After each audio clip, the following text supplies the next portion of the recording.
Support for The Gaming Outsider is brought to you by Manscaped, who is the best in men's below-the-waist grooming champions of the world.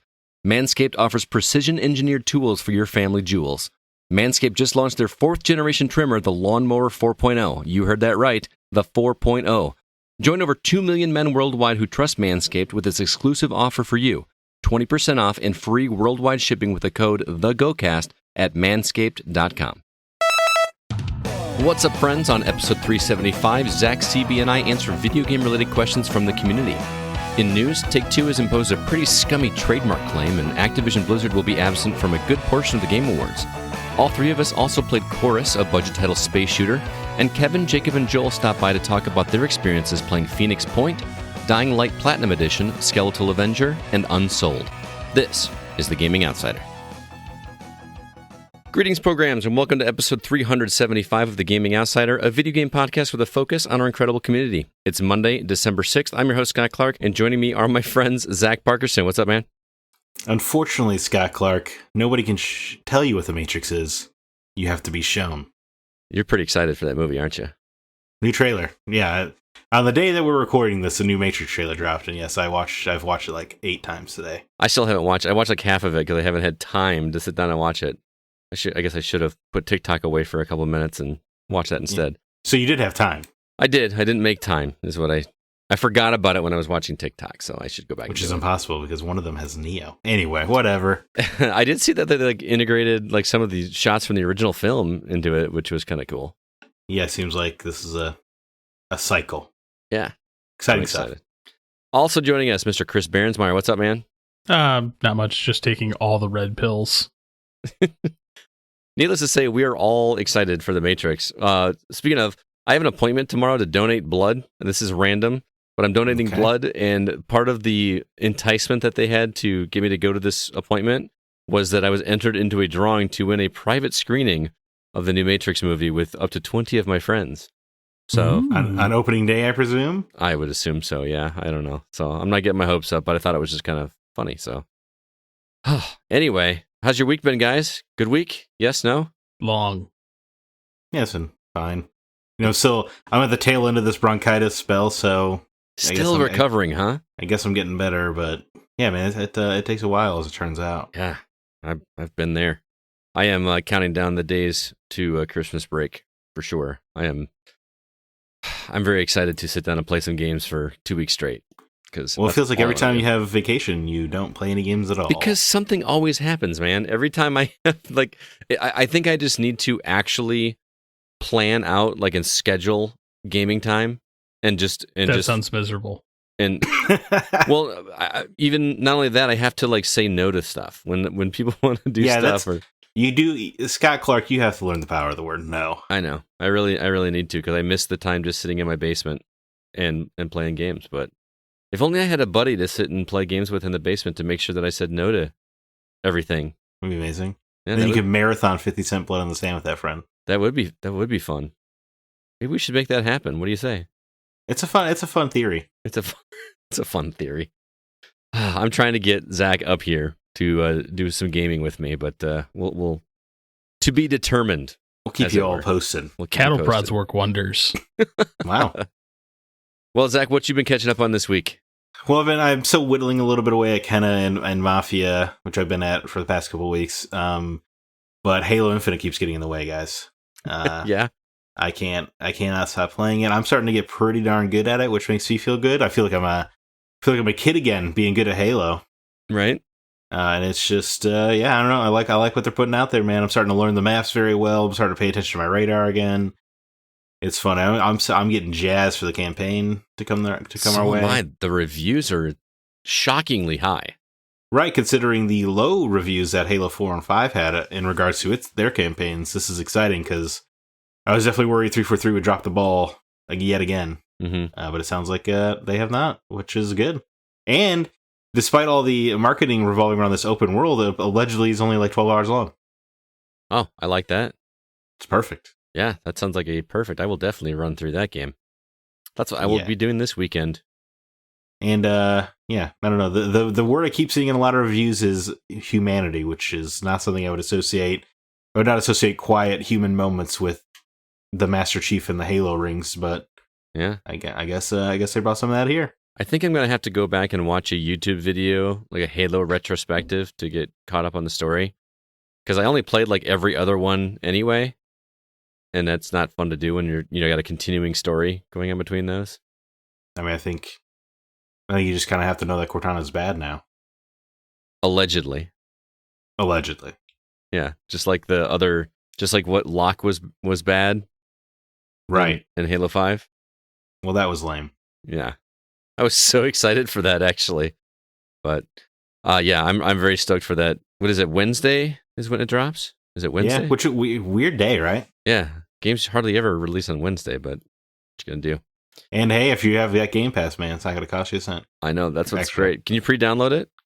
You can start pre-downloading it tomorrow, yep. Okay. I imagine that's going to be a massive one. I would presume. I feel like I'm going to have to remove Forza 5 because I haven't played it, and I'm going to need room on my hard drive. Can get rid of something. Yeah. I'll tell you what, I got a new TV, and Halo looks amazing on it, even on the original Xbox One. Yeah? It's quite striking. Is it 4K? My TV is, yeah. Nice. Very cool. Man, you get that Series X bump. I'd be curious to see. Well, I wonder what it's doing, right? Because Smart Delivery takes care of all of it. So I'm like, am I just getting like, and they can stream Series X games to Xbox One. I'm like, am I just getting a stream version? I have no idea. Yeah. I don't have to worry about it on Xbox, unlike PlayStation. Which is a good feeling, isn't it? It's unbelievable. It's good stuff. CB, how's the Pokemans coming?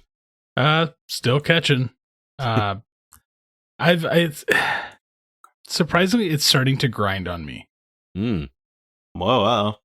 Yeah. So isn't that what Pokemon is? I mean, the couple hours I played of the Pokemon game.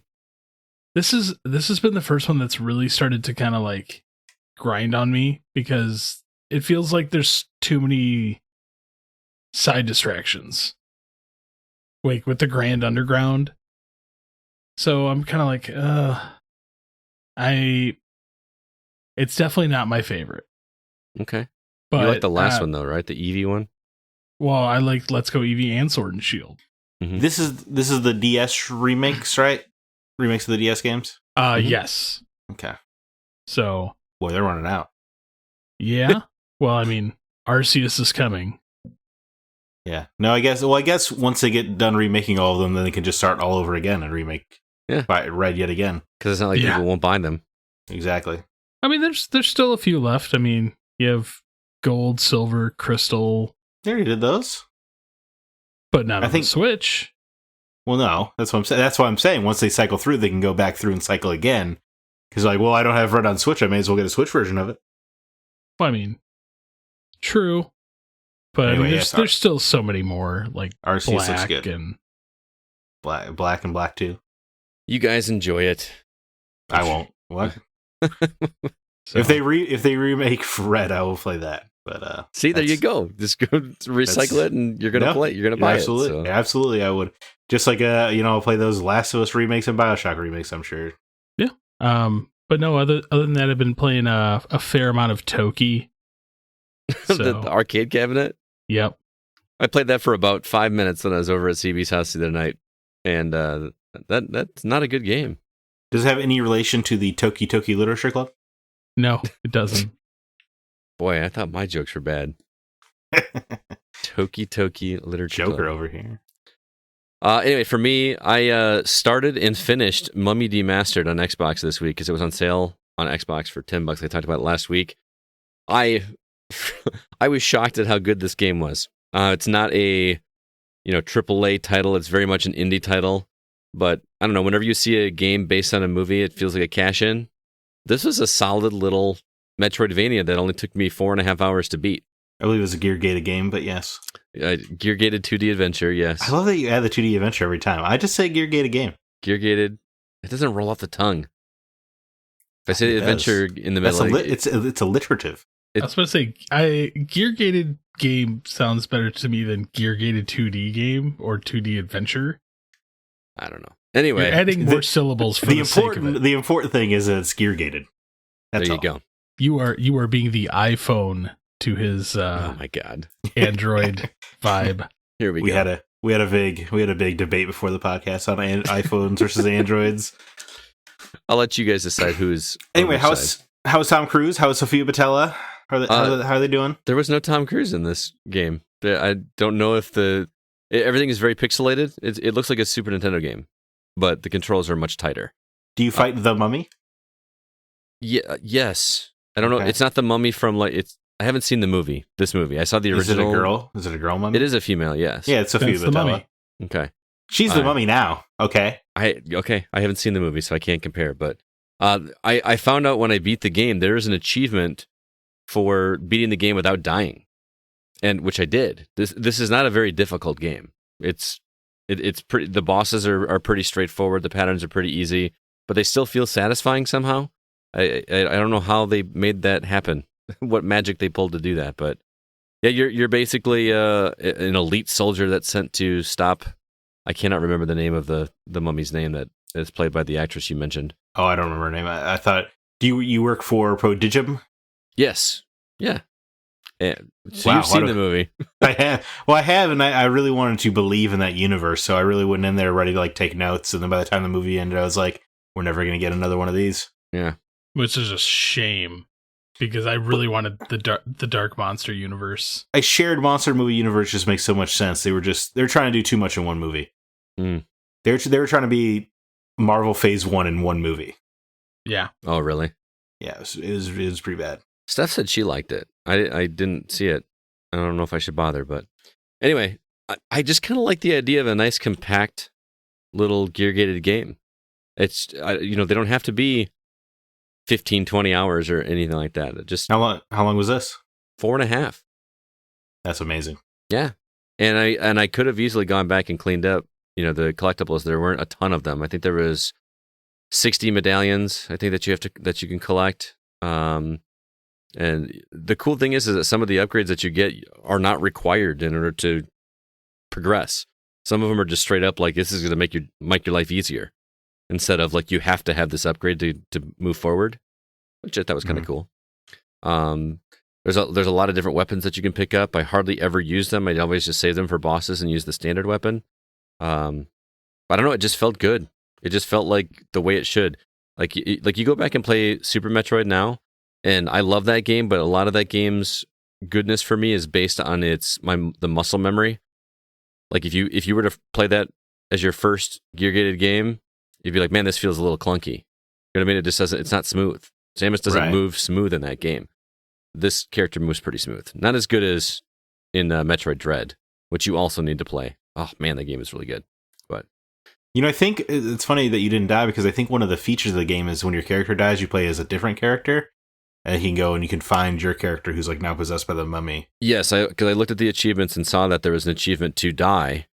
So you get an achievement for dying, and then your old character basically gets possessed by the mummy, or becomes undead, and you have to basically go fight yourself to regain those weapons that you dropped. See, that's pretty cool. It is cool, but it's also pretty difficult because you lose everything. You lose every weapon. You lose all of your health packs, all of your weapon upgrades, everything. That's basically you fighting against yourself with all of your old self has your old weapons, and you have one energy tank. It's a good thing you're an elite gamer and you didn't have to worry about all that. Well, I died 2 or 3 times and had to go back again. I thought you said you got an achievement for not dying. No, I got the achievement for not dying first, and then I went back to get the achievement for killing your own self, because I'm an achievement. I wanted the achievement, so I've just got 2 achievements left to get all of them, and one is to uncover the map. I'm at 97% of the map, and the other is to collect every item and collectible in the game. Xbox really needs a platinum trophy equivalent. I agree. They have the rare achievements, which isn't as fun. It feels good. Those rare achievements do feel good. They are cool. It's just I want that little bow on top when I get all the achievements. Mm-hmm. Even if you just I don't know, put a circle around the game or something, or just something really easy that says I got 1,000, and not if there's DLC that there's a total of 1,500 achievement points and you just happen to get 1,000. No, you get 1,000 of the base game. Right. Yeah, that'd be cool. Yeah. So I remember at one point in time on 360 they did have that. I know they had a list on your profile where you could see all the games you 1,000. And you can't anymore. On 360, yeah. Yeah, I don't understand that. I Bring think it part of the back. reason that they stopped that was because they had, remember back when they started doing the arcade games on Xbox, there were only like 200 achievement points in those games. And then the full retail games were 1,000. So they couldn't justify like giving you a quote unquote platinum for only a 200-point game. I'm And guessing also- that's why. Everything with the Xbox One launch was a complete disaster. Okay. Right? I mean, they made nothing but poor decisions the entire launch. Thank God for Phil Spencer, right? Yeah. Funny you don't hear from Don Matrick very often, huh? Yeah, right. All right, well, let's go ahead and move into the week's news.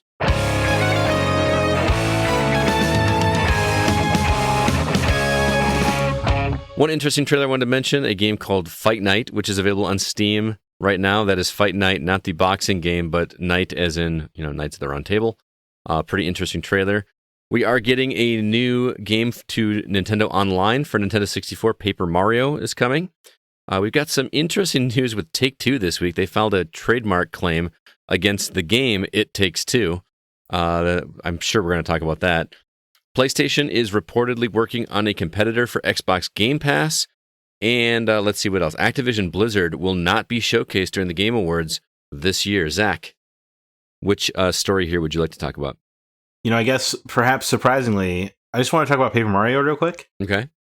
Just because as much as I'm poo-pooing the service, as with its very poor emulation offerings and baffling inability to remap buttons, I do think the one N64 game a month is a cool rollout thing, because it gives you enough time to be like, oh yeah, you know what, I do want to play Paper Mario, and you don't feel overwhelmed with all the other offerings.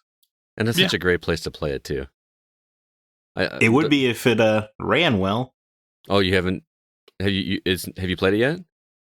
Oh no, it's not out yet. It's not out yet. No, I'm just saying their other offerings have not been up to snuff. I have not had any issues with any of the Nintendo games I played on the online. Well, good for you.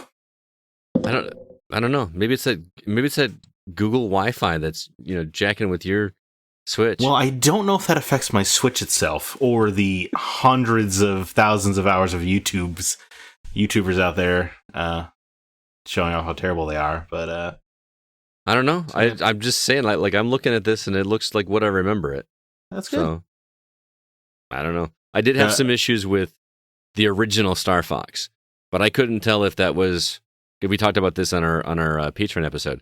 I couldn't tell if that was lagginess on the Switch or that game is just really old and kind of controlled like mud anyway. No, well, it doesn't help that the controls in Star Fox are laughably dumb. No, I'm not talking about 64. I'm talking about the Super Nintendo one. Oh, no, that thing just controls like mud. Yeah. Yeah. It's okay. That's all right. Good mud. Yeah, but you guys can. I assume we're going to talk about all the news, honestly. Yeah, probably. Yeah, pretty much. I will be playing Paper Mario, though. I haven't played the original in 15 years, probably. It's a damn good game, as I recall. It was so good at the time. It was the first time we had played it, so I'm really curious to see if it still holds up. Yeah, I remember preferring Mario and Luigi Superstar Saga. I think that was just because, I don't know, the paper aesthetic was cool, but I liked Mario feeling like Mario. Mm-hmm. Anyway, Mario RPGs tend to be pretty good. They are. The timed mechanic, the timed hits and everything was really solid. It'll be interesting to go back because I was playing, I talked about this a couple of weeks ago, but we played the Mario Party games at CB's house, and they did the really cool deal where they showed the maps in like the remastered version, and then they showed it right next to what they look like on Nintendo 64. And I don't remember Nintendo 64 looking that bad, so I'm kind of curious to go. Polygons. Yeah, I'm looking forward because to me, Paper Mario just looked solid when I first played it. I don't remember it looking like, Mario 64 or Zelda or Star Fox. Well, look, its aesthetic should carry it forward quite a bit. I would hope so, because it was very just flat color, almost like coloring book style. Yeah, I remember those games being very funny, especially the second one. The second one was very well written. Thousand Year Door. Yeah. People love Thousand Year Door. Mm-hmm. The whole thing with the Luigi was pretty funny. So. Anyway, CB, what about you? Well, I suppose let's talk about some scummy people. That doesn't narrow it down. I was going to say, we got a couple Yeah, I was stories about to here. say there's 3 stories of scumminess. Let's start off with Take-Two. All right. Okay. This has got to be one of the dumbest lawsuits I've ever seen filed. I don't know, when Bethesda went after that Scrolls game back in the day, that was pretty dumb. True, but at the same time, like the fact that you're like, oh, we're gonna try to trademark, say you trademark infringed on us on a sentence. Like, Or it takes and two. not even It's just a sentence. a wildly common phrase as well. Yeah, Also, a song. Could Oh, yeah? the writer of the original song come to Take-Two and be like, "Hey, you're infringing on the title of our song"? technically they could try. I'm just saying it's just as ridiculous. I'm not saying they should actually do it. I mean, it's not like the actual game is called Take-Two. It's it Takes. takes two. So there's only one common word in that phrase. You know what Hazelight should do? Just change the word two to the number 2 and just be like, Would that be enough? I don't know. it should be, because technically you're not in, like, it's not the same phrase. That'd be kind of amazing. It takes number. Well, just- like that's the question though, is like, are they going to have to rename it? And if so, are they going to rebrand it? Does that mean that are there even physical copies of that game? Yes, I have both for Xbox and PlayStation. So that could, if they Allegedly. rebrand it, that could be like the rarer version of that game. It's already a pretty hard game to come by. Just So- like A Way Out. Like, that game physically is fairly hard to come by. Which is weird. I thought that game was insanely popular. Like I thought it was like he was like trying to give away copies of that, but maybe it was digital. Digitally, yes, but the problem is not a lot of people bought the physical because they're like, oh, well, if my buddy buys it, I get a free code for it. Right. Yeah, digital just makes sense for those games because of the co-op thing. Because sharing it. Here's the thing that bugs me though. When It Takes Two, is it too similar to Take-Two? It bugs me because never once did I think, hey, that's kind of like the publisher. I never once crossed my mind. I thought, hey, it reminds me of the song, or like you said, the common phrase that we all say. When you say Take-Two, like as the publisher name, I always think like Take-Two, like in a film, like, take one, take two with a little clapboard or whatever. Okay. That's what I think of when I think of Take-Two or Double Take, or For most people who probably, for the people who don't listen to gaming podcasts or maybe just play games or whatever, the odds of you even knowing who Take-Two is are small because they go by Rockstar or 2K. Right. So yeah, just it's goofy. And I think that the defense is always that you have to go after these trademarks or you risk somebody taking them from you or whatever. But that feels like a lousy excuse. I don't know. It's just scummy, especially over the fact that this isn't the first time they've done this. Well, to me, I'm curious. EA is not fighting back, right? And I assume it's just. I think it's an EA Partners game, so it probably isn't technically theirs, right? Yeah, I don't think it's wrong? theirs. But they got better lawyers than Hazelight does. that's what I'm saying. Yeah, it's a little bit surprising EA would let one of the games they publish get pushed around like this. But I also wonder if maybe it's just a calculated decision of like, we probably already sold all the It Takes Two copies, the majority of them anyway. Mm-hmm. So like maybe it's worth just not fighting this legal battle because, the game sold most of what it's already going to sell. Well, that brings up another question. Where was this litigation, or if that's the right word, back when the game released? Why is it now a thing? It's been what, 9 months since that game came out? If you haven't figured it out by now, the legal system in this country always seems to take forever. Well, yeah. It shouldn't have taken that long. Like when the game was announced, they had a title for it way before it released. True, but somebody probably got a wild hair and I just like, don't oh, understand let's it. do something because we're bored. Yeah, I don't know enough legalese. I just remember the scroll situation being a thing where Bethesda talked about copyright law in America and how if a game comes out of scrolls and you don't fight it, then the next time somebody goes and maybe they call their game Scrolls Elder and it's an RPG, then the judge would be like, well, you already let this game called Scrolls out. It's like, why do you care now? It's like, so it's supposed to be about fighting precedent. But I don't know if it applies in this case because it's 10 months later or whatever. I can't imagine that Hazelight went through that thought process of like, hey, we should use this name It Takes Two because people know. No, of course not. It's a common phrase, and it's a story about divorce. Right. It takes two, and it's about this kid. It takes two to raise. Like, it's a good name for what the game is. Yeah, it's a perfect title. Well, I mean, there's been worse ones out there, like the whole King Kong versus Donkey Kong Nintendo Universal one. Yeah, like or even King. Remember King when they were going after everybody that used the word clan in a video game title or king in a video game title? Yeah, but I mean, at that, like, Donkey Kong, King Kong, I'm like, okay, Kong is a shared name, but beyond that, there's it was starting to get a little bit harder. Yeah, but that one I can almost buy a little bit. Come on, Kong, they're both giant apes. Yeah, but one is animated. Different mediums and but stuff. But it was even funnier because Universal actually didn't even own the right to King Kong. Oh, really? Yeah. They wound up actually having to pay Nintendo. Oh, I didn't know that. Oh, that, if you ever get bored, look up that lawsuit. It is hilarious. But looking at some of the other ones that Take-Two did, like suing people for the use of Rockstar. No, there was a product called like Stars Rock or something that they sued because they're backward. I don't know. But like Rockstar, can you imagine if like Rockstar Energy was just like, you know what, screw it, let's go. But wasn't there a Nickelback song called Rockstar? Yeah. Want to live in hilltop houses, drive 15 cars. Yeah. But like Social Club, one of the oldest phrases like out there, because there was social clubs back in like the 1800s and things like that. Like the word mafia. And my personal favorite, civilization. So are we just going to get to a point where you're not legally allowed to say any words because they're all going to be copyrighted by somebody? Yeah, it's just going to be grunts. I think you can say whatever you want. You just can't, sell whatever you want. I was being... I know, you're being facetious. Yes. Anyway. I do want to correct myself before we move on. It was not the word clan that King went after. It was the word saga. So I remember they tried to get the Banner Saga taken down. Oh, okay.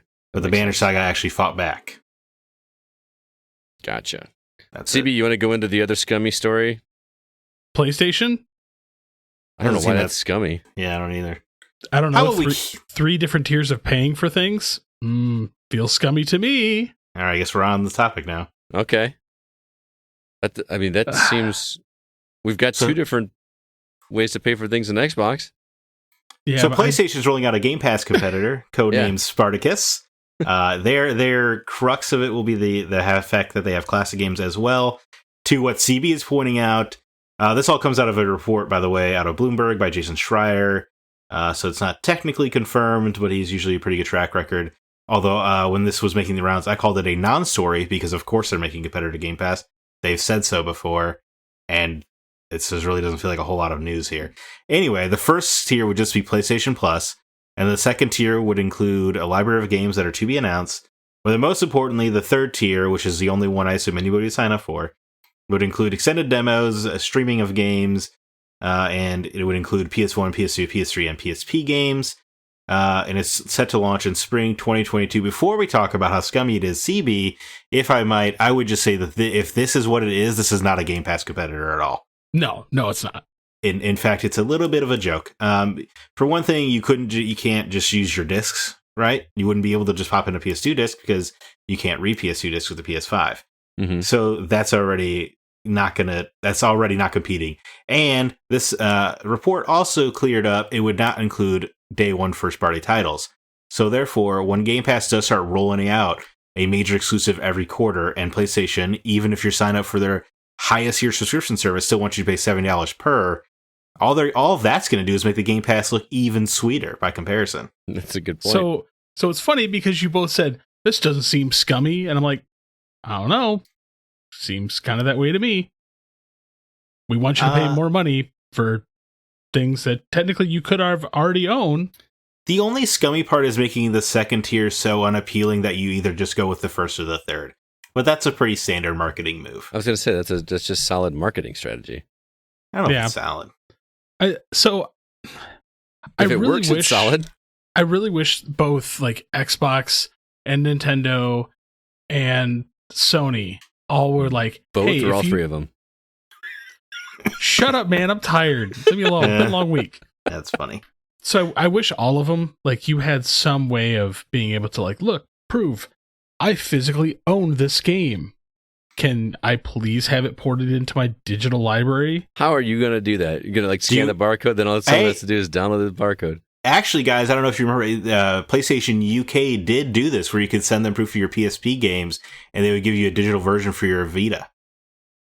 I could have swore Xbox did something like that, too, where if you wanted to get the Xbox One version of a game, you could take your Xbox 360 copy somewhere, and they would give you a code for it. Well, they would later just update it, right? And it wouldn't matter. Right, later, but... Yeah. Well, do you guys remember... PlayStation can't figure out how to put together a proper online service, so I don't know if I trust them to hardware, over the internet fix reading PS1 games. Right. Well, unfortunately, nobody uses the mail anymore, but do you guys remember on the back of games, there used to be, like, the big UPC, and then the two smaller cutout ones? Mm-hmm. Just mail them in as proof of purchase. Oh, man. I remember doing that with, like, cereal boxes and stuff when I was a kid. We had to cut out the cardboard and mail them in an envelope. See, I'd actually be even okay if they did it like Voodoo does it for disc-to-digital movies. Yeah. Where you scan the UPC and just pay like $2 and have it added into your library. Yeah, I feel like that was a Flickster thing too at one point, wasn't it? Yeah, and that's not to say they won't, right? I mean, that is possible, but there's no way Sony would only charge $2. I'd be okay with like $5 even, but that's the thing. Like, but PlayStation would be like, you could have $5 off. Yeah. But the thing is, they're not selling copies of some of these older PlayStation games. Here, let me give you $5 and just add it to my library. Yeah, even if somebody just downloads the UPC code off the internet to do it, they're still getting the $5 that they wouldn't have gotten otherwise. Right? Yeah. I mean, it works so well that, Voodoo still does it. Yeah. Yeah, so I don't think it's a scummy CB. I just think if this is their Game Pass competitor, it is bad. Well, especially the fact that they keep talking about in interviews like this is their fight against Game Pass. No, you're still losing. That's a very high uphill battle. I mean, just look at all the first party companies that Microsoft has acquired over the past 2 years or so. And it's about to start paying off. And, I mean, the only thing, like, if PlayStation had their equivalent right now, they could make the argument that they have quality over quantity, right? On their platform. But if they're right there moving on this thing, that might not be the case when it launches, you know what I mean? Right, but you'd also just said that those first party titles are not going to be day and date. True, I guess, be old, or the quality of our old content. Right, like, so that's all well and good, but when I can pay my $15 a month and get every first-party title at no additional cost, we're going to play Halo in 2 days and not pay anything extra. Yeah, and even, and it's only inevitable, right, that Game Pass will increase in price. Yeah, it's going to happen. But even at $30 a month, honestly, it'd be a deal. It's increasing in value each month, I feel like. I'm sure some stuff falls off. But we just got the news last week that they just added like 6 games. One of them being Lawn Mowing Simulator, which you guys need to play. I did play it. It's okay. It's okay. Shut up. I'm good, bro. But I like the fact that Xbox, Microsoft, and entices you. They're like, hey, this game is about to come off Game Pass, but if you buy it before it leaves, we'll give you 50% off. Yeah. Yeah. Even the Halo currency, you get 10% off. Mm-hmm. So I'm really tired of just pimping Game Pass, but it's really good, man. No, you're not. You love pimping Game Pass. I've played my Switch more than my Xbox lately, so you can't sit here and say that I'm. The first console when we first moved in, the first console I set up was my PS5. Yeah, and I still have not been enticed to turn it on. Well, that's a PS5 problem, man. There's nothing there. Even as the PlayStation guy here, I know it is actively foolish that I'm going to get a PS5 before Series X. Because Xbox is just such a better deal right now. It really is. But yet they're still impossible to find. So, well, yeah, any of the consoles are. Yeah, it's. Yeah, I've been saving. I really want to get a new Switch. I really would like to get the OLED. I sold my OG Switch because I had the Switch Lite, and I'm really regretting not being able to use it on a TV. So, yeah. I'm thinking of trying to find an OLED, but I've got, a gift certificate at GameStop. So it's one thing to find one of these new consoles. It's another thing to try to find one of these consoles when you have to buy it from a specific retailer, and you have to just get lucky at that one retailer instead of like, oh, something popped up at Target or whatever. Anyway, I really gotta put you on the case to find my PS5, Scott, because you had such good luck for so long there. I did, and I mean, I haven't. I keep seeing the stuff pop up. I probably could get you another. But what some of these retailers are doing now is like, in order for you to be eligible, you have to have like the Walmart Plus subscription or the whatever special. Or that's how they're getting GameStop. You have to buy the $400 worth of accessories and games that you can't choose and all that stuff. And yeah. I mean, I'm waiting until January at least. Right? There's no reason to get one by Christmas because A, there's no content worth it, and B, it's not worth the chase of the hunt. I'm still waiting for him to help me find an Xbox Series X mini fridge. I think that ship sailed, my friend. I had one in my cart. I literally have it in my cart, and I could not. That's one of those where, like, from the collector aspect, okay, but I've heard that's a crappy fridge. I don't care. I want my mini fridge. Oh man, I remember I had a PS5 in my cart way back when it first came out, and I was like, "Why am I buying this?" And do you regret it? No, I am thankful for that decision. There is no reason to have a PS5 other than this upcoming Matrix experience. Is the first time where I'm like, man, I wish I had a PS5. Well, if you're in Rockford, over the holidays, we could do this, Matrix experience right here. Or I could stream it from your PS5 like I did the Strangers in Paradise demo. You could, actually. Yeah, I forgot about that, too. Could totally do that. We should move on, though, because I want to talk about this other story. This Blizzard, Activision Blizzard, everybody knows that they have been under heavy criticism for some of their practices or lack of paying attention to. They're being investigated by 6 state governments now. Mm-hmm. That's unbelievable. Yep. It's insane. It's going to get ugly. And Jeff Keighley has been heavily criticized this week on social media for more or less not condemning the company for its current sexual abuse allegations. So Jeff finally gave in, if that's the right word, and announced on Twitter on Friday that Activision Blizzard will not have any, what are we just calling it, commercials? Will not have any reveals or world premieres at the Game Awards this week. Right. Well, in the rumors were that Warzone was going to get like a big content reveal at the Game Awards. It's not going to happen now, basically. Mm-hmm. Is what's costing them. What's interesting is that all their games are still like eligible for the awards. Yeah, and some people are still upset about that, but I don't think that's fair because Jeff made the original argument when he said that like he wasn't going to ban Activision or didn't want to come down on sides because it affects the developers and their recognition. I do think disqualifying the Activision Blizzard games from the award would do nothing but punish the developers. Yeah, I'm in the same boat because there's actually like a lot of good people that work there. Mm-hmm. Well, I don't know, man. The numbers are starting to seem like that might not be the case. Well, I mean, somebody had to report some of the stuff that's going on there. You're right. I mean, there are some good people there that have done a lot of work, and the fact that some of the stuff that they've done, like, hey, look, we're not going to allow you to be recognized for any of this. It's starting to feel like the 2002 baseball race there. So I don't understand that reference. Scott does. Okay. Yeah. The home run, the chase for 61. Okay. The all-time home run record. Okay. But then it was later tainted by steroids. Oh. So aren't they all on steroids? Pretty Here's much. Here's the thing. No Activision Blizzard game is going to win anything. Right? Clearly, nothing's going to win anything. No, because well, first of all, we know who the voting board is, and those people don't play those games to that degree. Yeah, but it's also like a lot of games put on there like nominated for. Right. So they get the recognition for nominated, but nobody's going to vote for them just because of the controversy.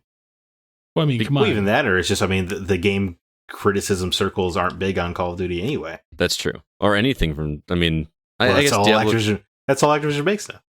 Well, I mean, Blizzard's in there too, right? Yeah, I guess so. But I mean, Yeah. Diablo 2 is like talked about for like a minute. And Overwatch is on indefinite hiatus at this point. Overwatch 2. I don't know what the hell's going on with Overwatch. Yeah, they're waiting their time to do the announcements on that. So obviously it sounds like you're in favor of this happening, as is most of the internet.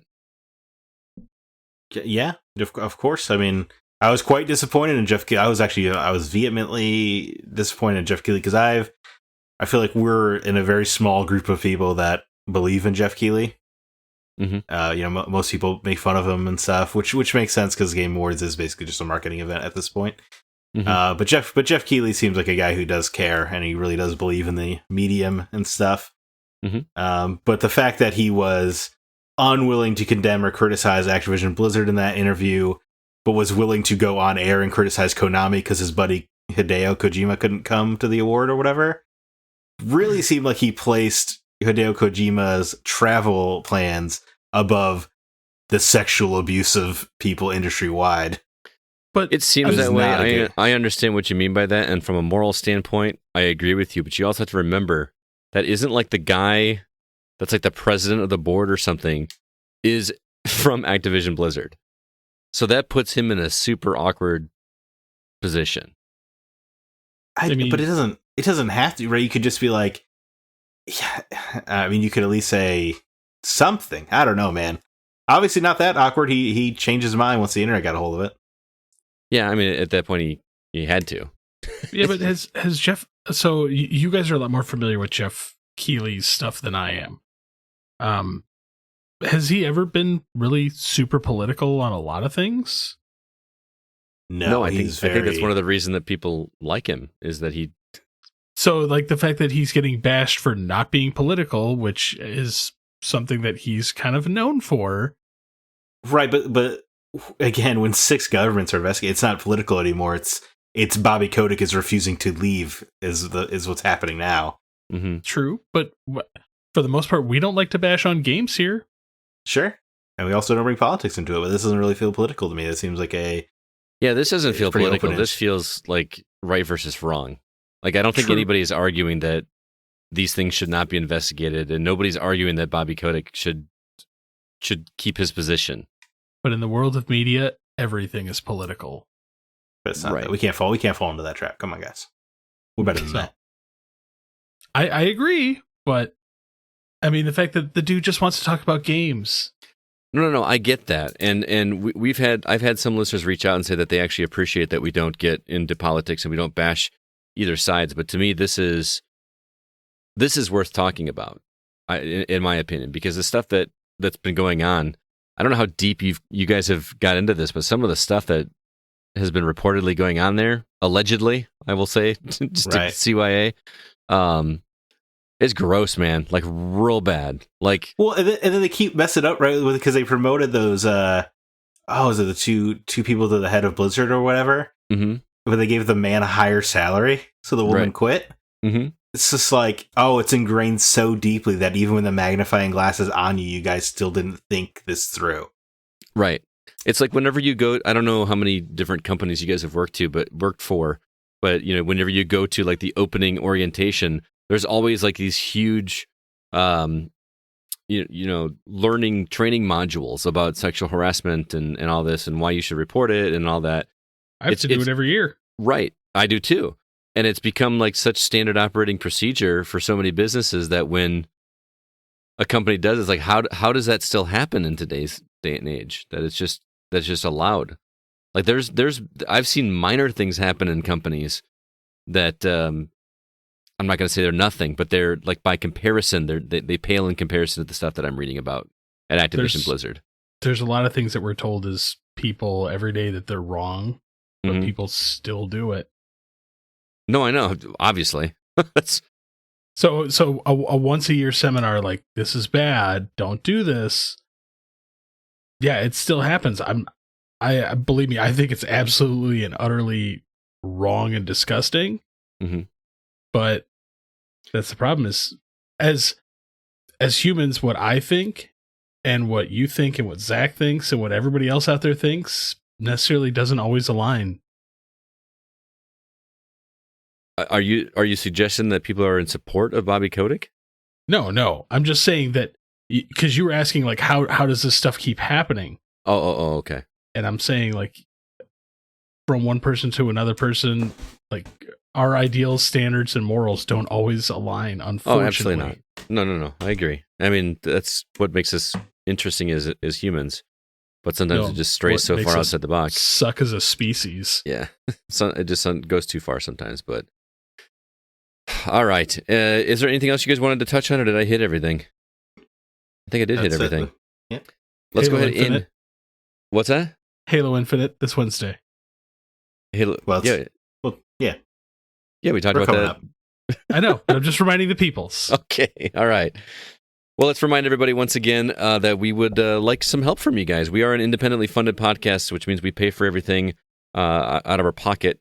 And we have a Patreon page that you guys can help contribute monthly to help offset those costs for us, as well as provide giveaways for the community, which reminds me, we're back in a new month, so it's time for us to do another giveaway. We haven't really discussed what game we're going to do, so we need to get on that sooner than later. But if you'd like to help us out there, our Patreon is patreon.com/thegocast, and we do thank you for your contribution by offering you some bonus content. If you subscribe at the $1 tier, we get you the regular episode a night early. And then if you are at the $3 tier, we give you one bonus episode. At the $5 tier, we give you 2 bonus episodes each month. And CB, we got some new stuff finally available. What can everybody listen to? Well, I know this is probably going to be the last time you're going to hear about these ones on the regular basis, but Legacy of Metroid, Retro Outsider that are on Indiana Jones games, and Super Mario Brothers movie. But upcoming, we have our Break the Seal on Star Fox and Star Fox 64, and our video game movie review of Resident Evil Welcome to Raccoon City, and 8-Bit Christmas. Lots of F-bombs on that episode, so if you miss us swearing... Yeah, or if you like when we rag on something. Yeah, we definitely dogged on one of those movies. For sure. All 3 of us. Listen in to find out which. Oh my goodness, I was borderline angry. I was angry. Yeah, that is crazy. So, again, if you'd like to help us out and see what other content's available that you might be interested in listening to, the site again is patreon.com/thegocast. Let's go ahead now and jump into the newer games we've been playing.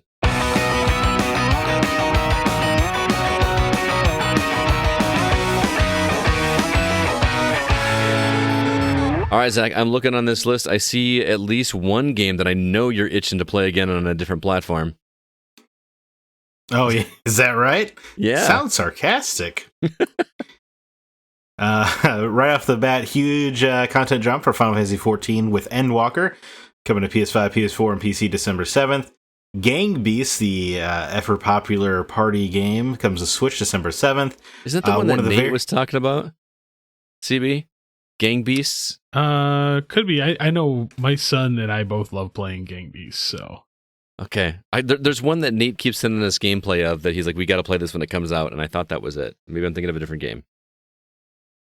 Like you pick up your buddies and hurl them off of a boat. Oh, yep. Gang Beasts. Is that Gang Beasts? Okay. Yeah, we got to play that one. One of the worst video games ever made, 12 Minutes, comes to PS5, PS4, and Switch December 7th. That is Zach Parkinson's lowest rated reviewed game on thegamingoutsider.com. Oh, even lower than Elex, huh? Yeah. I think only a half point lower, but yep. Root Factory 4 Special gets its a re-release on a PS4, Xbox One, and PC December 7th. Puzzle platformer Ever Forward comes to PS5, PS4, Xbox Series consoles, Xbox One, and Switch December 7th.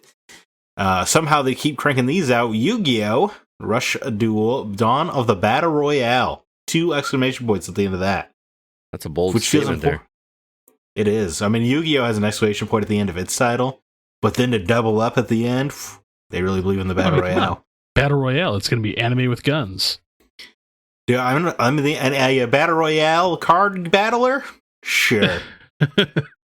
Anyway, that's coming to Switch December 7th. Heavenly Bodies makes its debut on a PS5, PS4, and PC December 7th. Life is Strange True Colors finally comes to the Nintendo Switch December 7th. White Shadows makes its way to PS5, PS4, and PC December 7th. The campaign of Halo Infinite drops on Xbox Series consoles, Xbox One, and PC December 8th. Transient comes to PS4, Xbox One, and Switch December 8th.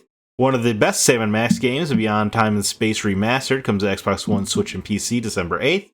Roguelike Loop Hero comes to Nintendo Switch December 7th.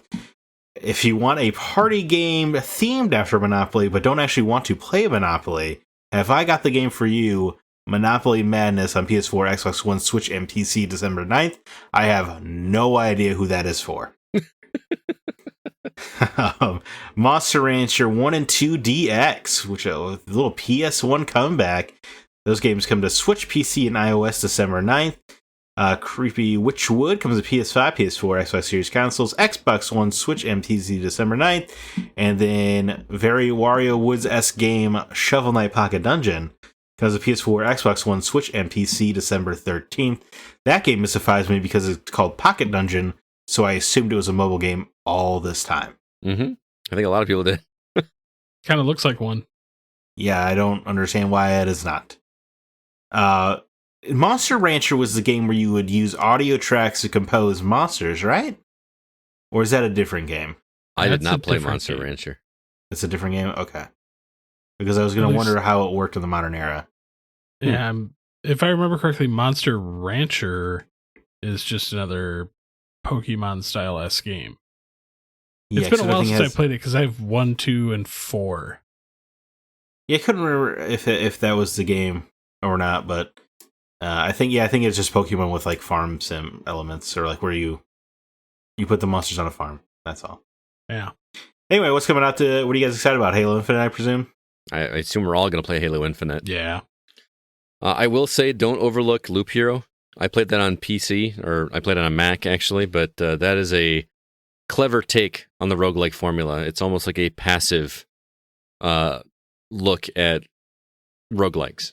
Like, you don't actually do any physical battling. The game plays itself, and you more or less set up the things in the way of a character going around a loop. It's a clever concept that I hope more people check out, because I really dug that game. Oh. Were you guys Sam & Max people at any point? No, but I always wanted to, because I love point-and-click adventures, and I don't know, that's got to be like a later one. Like, can you, I don't know, are those stories all strung together? Would I be lost since I've never played a Sam & Max game before? No, I don't think so. I mean, you just have to know that Sam is a detective dog and Max is his wacky bunny sidekick. Okay. Sold. That's really all. I mean, I don't know. I just had a lot of fun with those games as they came out on Xbox 360 over the years. I think I played them all. I know it was like a PC game originally back in the day, and I think there's even a comic book series. But yeah, I really, really enjoy the more modern ones of this, ilk. Maybe I'll check that out. I have not. I haven't played a good point-and-click adventure in a long time. Yeah, I mean, there's no way you actually will. But it's nice that you have the thought. This isn't a point-and-click adventure? No, it is. No, Halo Infinite's coming out. There are games you're catching up on. You still need to beat Chorus. Yeah, that's true. And Guardians of the Galaxy. Guardians of the Galaxy. Have you not beaten Guardians of the Galaxy? No. He hasn't even played Forza 5 Horizon. Well, I haven't played that either. Yeah, but Scott loves Forza. Not as much as you. How many hours have you put into Forza 5? We're not going to talk about this. The number will shock you, Zach. You can't stop this feeling of how hurt I am that you haven't beaten Guardians of the Galaxy. Oh, look at you in the reference. I like it. I'll get to it. I'm tempted, because it's been a couple weeks. I'm tempted to start it over on Xbox just so I can You get my said achievements. you were going to start Immortals Phoenix Rising too. I know, dude. There's so many. Well, that one isn't as time sensitive. Yeah, but Scott has this ever-growing list of games that he says he's going to play and never does. Well, I'm high on believing that Scott will play it on Xbox now. Near Automata. That's not going to happen. That one hurts, guys. That one hurts. I'm turning into the guy that doesn't finish games. I'm in the middle of like 6 games right now, so I kind of relate. But yeah, but the problem is I don't finish the games that I want to finish. I have to finish ones that I'm reviewing, which is different. So anyway, Shovel Knight Pocket Dungeon looks interesting as well. Even though it doesn't look like a traditional, it's a puzzle game, right? Yeah. Right. It's not what you expect in your Shovel Knight. Yeah, exactly. But I still need to go back and play those Shovel Knight games because I only ever played the King of Cards expansion. Oh, they're all so good. They're all so unique in the way that they do it. I had this fun dream of playing them backwards. I think it was your suggestion when I played King of Cards. Was that because that was the last one, wasn't it? Right. So it would be fun to go back and then get to Shovel Knight at the end, and it's like the most basic one or whatever. Yeah. Oh, it's still a solid game, but yeah. Of course, yeah. I enjoyed King of Cards quite a bit. All right, well, let's go ahead and talk about Chorus, which is a game that we all 3 played, which is kind of shocking because it's very rare that this happens. Yeah, it hardly ever happens. So, who wants to start? It's pretty. It is shockingly good looking considering it's a $40 game, right? I don't know that we shouldn't really gauge games' quality on their price, but I don't know. It's just kind of like you expect it when you pay $40 for a game that it's just going to be subpar. I guess it's not. And my expectation these days is if something is 40 or 50, then it just means it's shorter. Okay. I mean, this is what did we say, like a 12-hour game? Yeah, 10, 12. It's just the market has created this situation where like $16, $70 games, like those must be like 50-hour games, Right. I'd say this is a 10 to 12-hour game. If you, Did you finish it? No, but I've put more than that. Oh, I've probably put 8 hours into this game already. Oh my God! God! On the side mission. So we should probably say up top, this is a space shooter. Yes. And you will never leave your craft, except in cutscenes. Yes, you as a player will never leave the craft. You are always flying, and I want to say this: it is Crimson Skies in Space. Totally. If you played Crimson Skies on Xbox, it is that game. So just this like open hub areas, not really open world, just kind of like a hub and spoke system, as it were. Or it's actually more like a linear progression of open areas. Yeah, that's a fair way to say it because it, like, you can go anywhere you want to, but you don't have to like backtrack, and it doesn't take forever to get across the map. Right. It's like a manageable open world. But what I do like is that even when you go into your sublight drive and you're flying super fast, it still feels like it takes a while to get across. Mm-hmm. Like it feels expansive, like outer space, which is super cool. And then you hit those gates that are like the trams are on or whatever that make you go even a little bit faster. Right. That feels good. Yep. So it's arcadey, right? Mm-hmm. We should say that. I feel like it's always hard when we're having an open discussion because we just want to talk. Nobody's asking questions. Right. It's very arcadey. Like it's almost got like Halo flight controls where you just kind of aim where you want to go. Mm-hmm. You know what I mean? And at first, it didn't super grip me. Like the controls or the no, story? Like that's just like the flight combat or whatever. Yeah, it took me a second to wrap my head around it because it's not how I normally do flight games. No, I was expecting to have to like press a button for the throttle, basically. Right. At all times. Which part of me kind of wants that, but then I remember I want to fire with the. But you do kind of have it, right? Because your boost is on your left trigger. So it presents a situation where like you just press that when you want to go fast in combat. Right, but I find myself often like forgetting that I have to keep pushing forward. So I wind up just like sitting stationary and spinning around, which makes me a super easy target. Oh yeah, that's bad. Don't do that. Yeah, so I like have to constantly remind myself, no, you need to be moving forward and then you got to jet out of here. And the other thing that takes a while to get used to is sometimes I turn to the left too much, and in this game, left or right actually does a barrel roll. Which part of me wishes that you had a double tap to do that or something. But I agree with you actually. Have you guys got the drift yet? No. Right. So Scott, you still haven't gotten your second ship? No. That's when the game comes together, man. That is like it. Oh, that's when the game goes from like, okay, this is all right, to like, holy crap, this game is amazing. Yeah. Yeah. It's insane, dude. When all of a sudden you're playing Tokyo Drift, basically. Yeah, so basically, so what it is, Scott, is like they call it a drift, right? But it's you basically just lock into say you're jetting forward, right? So you tap the left bumper, and it basically just locks you into you're still going to keep going in that direction, but you can free aim all around you. So it's almost like you have a built-in turret. So you can set up these scenarios where you're going at a breakneck pass like into a tunnel, right? Mm-hmm. And let's say there's windows in that tunnel, so you can go super fast down the tunnel, then you tap that left button, so you can just fire out the window as you're still scooting past the tunnel. And like that's awesome. It just creates these cinematic, awesome dogfights. And then it's really fun when you try to get behind people with it. Yeah, or like some enemies they'll start having shields, so you have to get above or below them. So you'll skydive, crash or whatever, and then tap that button. And now, as you're descending, you're shooting up along underneath their shield. Oh, how much farther have you made it past when you get the second ship? So I have 3 rights. A major character just died, I guess. Okay. So, man, that little light jump. Yeah, so that only happens like 15 minutes later after you get the drift. When you get your second ship, you get basically just a teleport ability that just pops you right behind an enemy, which at first feels incredibly overpowered because it recharges very quickly, and it pretty much works against everybody. But then once the shield enemies start coming up, or armored enemies, or some enemies know to look for you behind them, so they'll just start firing on you. So you just you're constantly engaging in different tactics because you have a laser to get rid of shields, and you have a missile launcher that helps against armored enemies, and you have your Gatling guns, which is good against regular enemies. You have your teleport. You have this like laser beam thing you eventually upgrade that kind of stuns ships a little bit. You're constantly doing all this while you're drifting in space. Tokyo drift in the atmosphere, dude. It feels amazing. And every time you win a dogfight, you feel good. Like you feel like you earned it. Yeah, once you get that second ship, it completely changes the game. Yeah. Because to the point where I'm like, why did you even get that? They should not have let you do side missions with the first ship.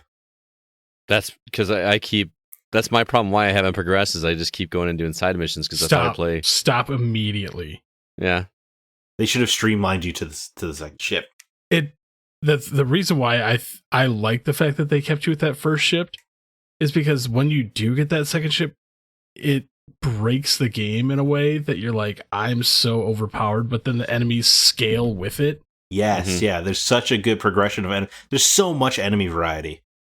Yeah. And it feels like almost every 30 minutes a new enemy type is introduced.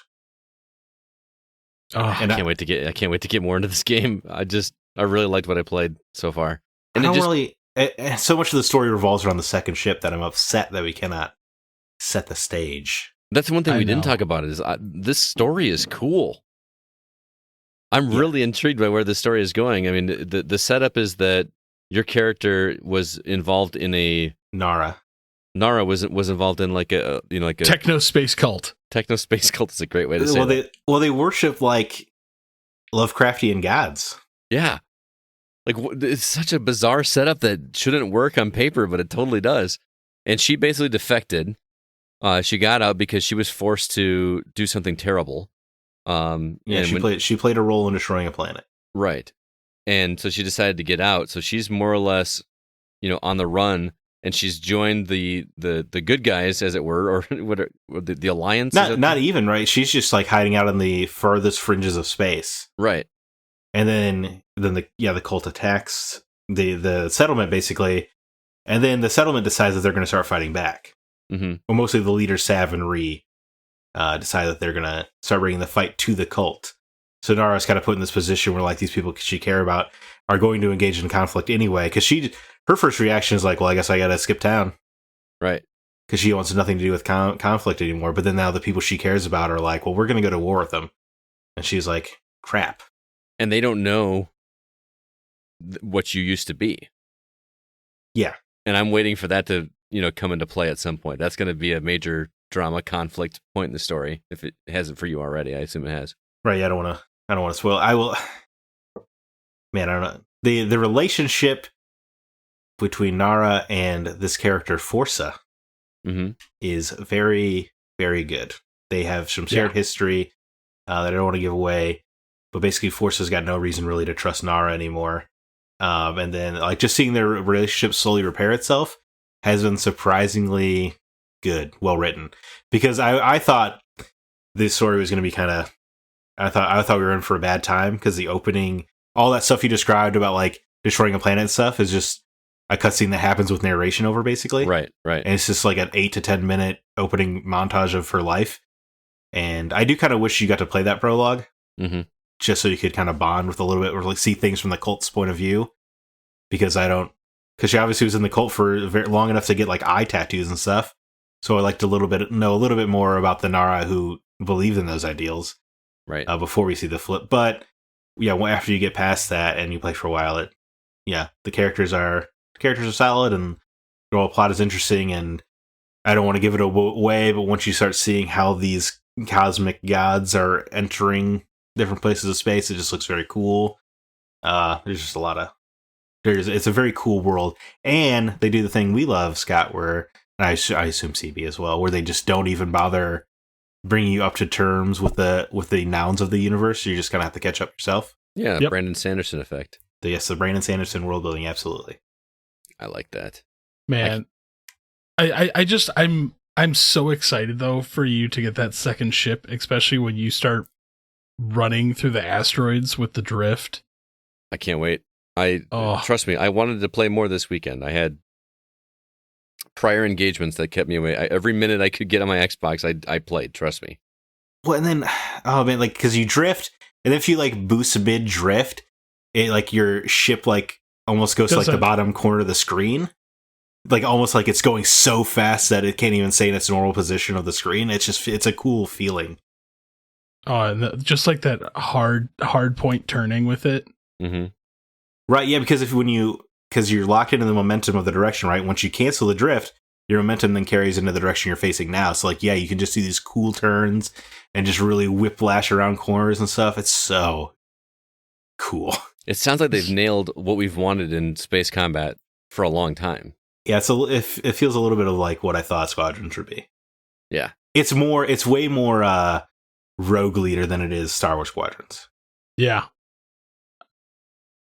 It's awesome. Can't wait to play more. I'm upset you haven't played more. Well, not for lack of wanting to, man. Now, I will say, I don't find the side missions that interesting. Like narratively, content wise, it's just I don't either. Like I did one where I had to just meet up with these kids and race them. That one was that was going to be my example of the only one I've liked so far. Just was like, hey, can you go find my kids? They're lost in space somewhere, and you find them, and the first thing you do is challenge them to a race. I wish there were more races, but it would be pretty silly in the context of where the narrative goes. I hated that race. I love races. I had a side mission that to find another right, Zach. Okay. At Kia Haven is the name of the place. Do you go through a wormhole? No. Okay. But you're going through, and I've noticed this on a couple side missions that if you lose the wayfinder, it drops all the wayfinders, and you're just like, yes. I'm like, oh, where do I go? I assume this was a PlayStation glitch, but I guess it must just be a Chorus glitch. Yeah, that sometimes you just lose all of your waypoints. Yeah. And it's real irritating. And not only is it irritating, but like there was one where I had to go to a hangar, right? And I didn't know where the hell this hangar was. And I even closed the game and reopened it, and it still didn't reload the waypoints. So I just had to find it. Well, that sucks. Yeah, I mean, it only happened the one time that bad. Usually reloading it resets the waypoints, but there's definitely some bizarre waypoint glitch happening with this game. I was going to ask you, because the issue I had was whenever I have to use like I don't remember what it's called, but it's the first right you get that like basically is like a breadcrumb trailer or the Batman detective mode or whatever. Right, your detective vision button. And I don't know what it wants me to do often. Like sometimes there'll be like these like pins of light in the middle of wherever, and you fly there and then they just disappear. So I'm thinking like I ping again when I'm there, and maybe it's leading me to another one. Then it says I'm leaving the mission zone. It's not perfect. You have to tap it to scan basically where you're at, and if you hold it, it scans the whole map basically. Right, which is something that they don't teach you in the tutorial. No, and it's just very frustrating because I was just holding it down forever. So was I, and I had to look it up. I'm like, what am I doing wrong? And then someone said, yeah, you have to actually tap it for local and hold it for long range. Yeah, but you're right. It's hard to find exactly what they're talking about sometimes. Mm-hmm. I'm glad I wasn't alone on that. That's the only real issue I've had with it so far is sometimes I just get frustrated. No, the race you were talking about earlier where you race the kids, dude, I would have won that race so many times beforehand. It's not hard, but I'll be going through the rings or whatever, staying ahead of this kid, and all of a sudden I'll hit an invisible wall and then just like veer off to the side. The kid catches up. And I'm not, you know me, dude, I'm not going to make this up. I'm hitting an invisible wall. There's like sometimes I almost felt like I was being rubber banded. Well, the kid rams you. I don't know if that happened. Oh, is that what it is? He knocks you out of the way if you get too close to him. Oh, maybe that's what it is. In that race. That was really frustrating because there's no way to catch up. Like if you're halfway through the race, you just can't catch up. Now without, which is how a race should work, I guess. Now without rights. Or your second ship, yeah. Your second ship at your side. Yeah. Play more, Scott. I will. I want to. I mean, you basically only have, 2 days as of this recording to catch up before Halo comes out. Before Halo. Yeah. You better move fast. I got report cards coming out Friday, so yeah, it's going to be a crappy week. Anyway, Chorus, it sounds like we're all very big fans of it. The little I played, I am absolutely loving it. I can't just... Crimson Skies is such an apt description of this game. The first time that you actually go in the open world and there's a little like side mission down below you and the voice talks to you and says, hey, is anybody there? Can you help me? I'm like, oh yeah, this is totally Crimson Skies. Just straight up. Yeah, it's shockingly how similar it is to Crimson Skies, Mm-hmm. which is good because I have a deep affinity for Crimson Skies. So do I, man. I loved that game so much. Went back and played it a little bit when they relaunched it too. So good stuff for sure. All right, got a couple other games I want to talk to you guys about before we head out of here. Jacob, Joel, and Kevin stopped by to talk about 4 games that they would like you to hear about. So I'm going to go ahead and play those for you right now. I'm here with 2 of my buddies, Mr. Jacob Gunderson. How you doing, Jacob? I'm good. How are you? I'm all right. And Joel Solinsky. Hey, Scott. How you doing? I'm doing well. It's been a while since I talked to either of you on the show, so it's good to have you both back at the same time. Well, Great to be here. Apparently, it is Port Week at the Gaming Outsider because you both played games that are ports to different consoles. I'm going to start with Jacob. Jacob, you've been playing the game called Phoenix Point Behemoth Edition. You've been playing it on PS4, but this is originally a PC game, right? Yes, sir. And I watched the trailer and gotta say it got some very heavy XCOM vibes. How far off am I? You're not off at all. Actually, doing some digging, I found out that Julian, I'm going to screw this name up, but Gallup, he is considered the father of XCOM, started the company, was it Snapshot Gaming, that yes. worked on Phoenix Point. So it's right there. He's same director, same everything. Okay, so did you play XCOM before? Absolutely. Okay, so what sets this one apart from XCOM? This one has it basically runs side by side with each other. The only major differences with XCOM and Phoenix Point comes down to the idea that, and I wrote this in the review, that I felt like I was babysitting countries while playing XCOM, trying to fend off aliens. And in Phoenix Point, the cities and the countries are there, but you're not really babysitting them. They can kind of fend for themselves a little bit. But as the story progresses, the enemy gets stronger, and then you have to step in more and more often to help fend off the enemies and proceed with the factions that you have chosen to see fit to run with. Okay, so you said you don't really have to do any babysitting, but I know back in XCOM, at least the XCOM I played, I didn't play the original. I played the one that wound up on Xbox. You know, there was still like management that you had to do like back at the home base. Is that still present here? Oh yeah, there's, if not more, management here because there's no, from what I have seen in the game, there's no daily income other than maybe a little bit of money, but you have to run supply routes to the cities that are in the world to trade for resources.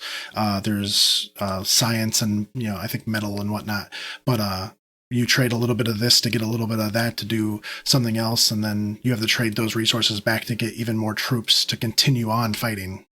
That sounds like a little bit of civilization wound up into it. It is. Actually, I make a point in the review to say that it's kind of like Mountain Blade, because not only are you trying to help these people, but if you don't like a civilization in the world, you can attack them to steal research. And so even and though resources. you're all like having the common goal of fighting off these aliens, you can still take over other countries?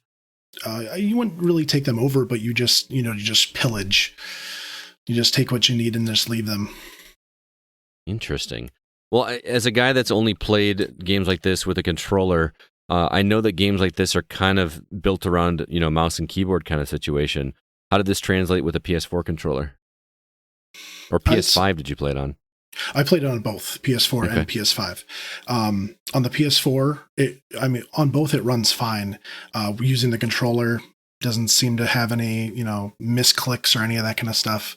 Mm-hmm. I've played games that, I'm gonna go on a rant here in a second, but I've played a lot of other games that seem to have like button misfires when switching from a computer to a console and whatever. But in the PS4 version of this game, it seems to have maybe a data leak at some point where after about an hour and a half of playing the game, it will start locking up and the controller will be absolutely useless. I don't know if that's a problem with the programming or with the system itself, but you lose all functionality with certain buttons with the controller, then you have to restart the system altogether to regain functionality. Oh my goodness. Were you able to finish the game or did you keep running into that? Oh, I finished it twice. Oh, wow. Okay, but, cool. The game seems to crash almost maybe once every hour and a half to 2 hours, and then you have to restart whatever progress you are. But I didn't have any of those problems on the PS5, so I don't know if it was just the port to PS4 that was bad or if it was the system itself. Interesting. Well, what does the Behemoth edition encompass? The Behemoth edition is the same game. It's just the year one edition that's on computers. It just has all the DLC content with it. Okay. So do you recommend this one for people to check out? I absolutely recommend it. If you're a fan of XCOM, it adds a whole new layer of what you can do to defend yourself and other cities from the enemy. Sounds good. Again, that is Phoenix Point Behemoth Edition. You played it on PS4 and PS5. Sounds like you'd recommend it more on PS5 than PS4 for sure. Absolutely. And I want to give a shout out to Sandbox Strategies for hooking you up with a copy to play that game. It sounds like it's a no-brainer if you're an XCOM fan. Yeah, it really is. Very cool. Well, thanks for checking that one out. Moving on, Joel, you've been playing another port as well, Dying Light Platinum Edition from Techland. And thanks to Stride PR for hooking you up with a copy of this one. I know you were a fan of the original game, correct? Yes, I was. And the question on everybody's lips right now is going to be, how did this translate over to the Switch, which is not going to be nearly as powerful as the consoles that it was on in the past? How does it play? Honestly, it plays better than I was expecting. Oh, okay. I would go so far as to say it is probably the best port on Switch that I have ever played. Oh my goodness, that's pretty high praise. Good. It's very good. It runs around 30 frames per second is what I'm guessing. Mm-hmm. But it doesn't slow down. It's a constant, smooth 30 frames per second. Whether you're on top of a building, a lot of the zombies on the screen, it still runs super smooth. That's good to hear, because I feel like every time anybody talks about one of these bigger games being ported, it's just always talked about negatively, like Skyrim and Doom and those. So this one worked pretty well. Any hiccups at all?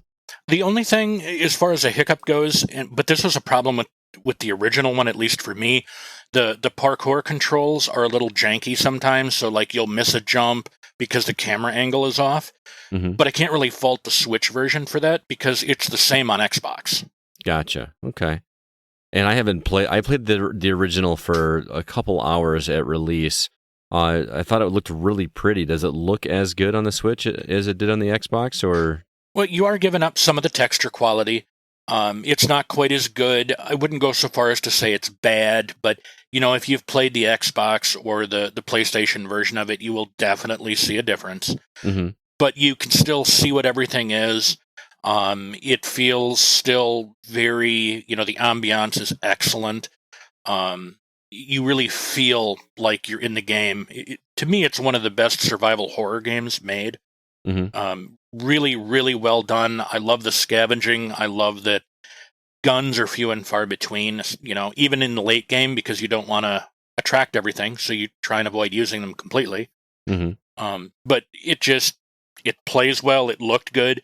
The sound is fantastic. I didn't notice any difference in the sound between the Xbox version and the Switch version. And I was playing both on a TV. I played handheld, and I did use Bluetooth with a Beats headset. and the sound was crisp and on point, no delays. Really, really well done.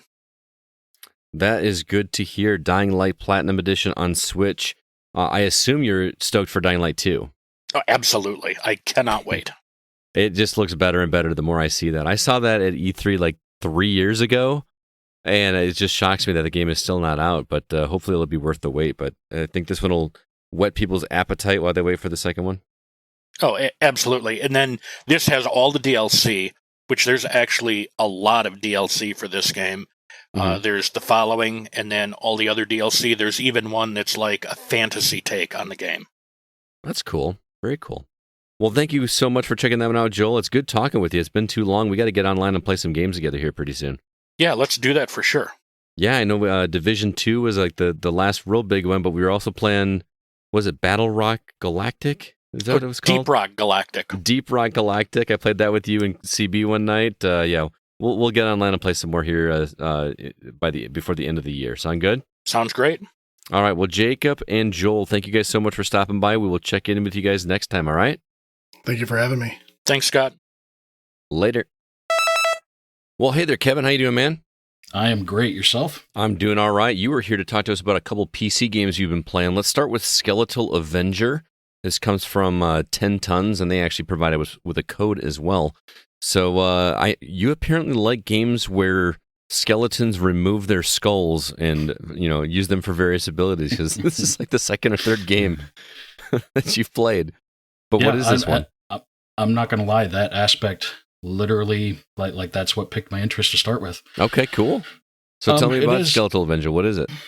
It is a cute little rogue light game. It is. It's story-wise, there's not a whole lot there.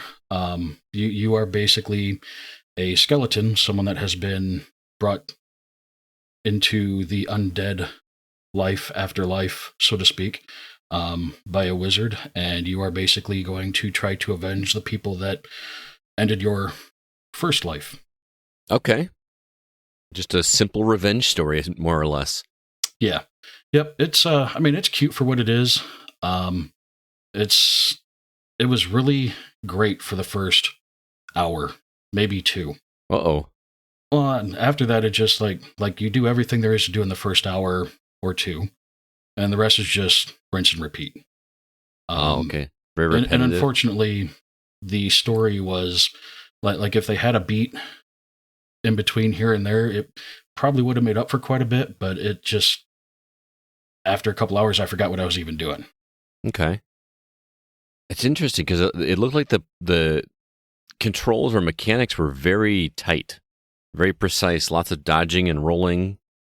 And for those that haven't watched the trailer, it's kind of like an isometric view, roguelite, like you said, but lots of projectiles flying everywhere, lots of dodging and rolling type of situation. But the trailer made it look like there was a lot going on. How was I misled? There is a lot going on when it's more than one player.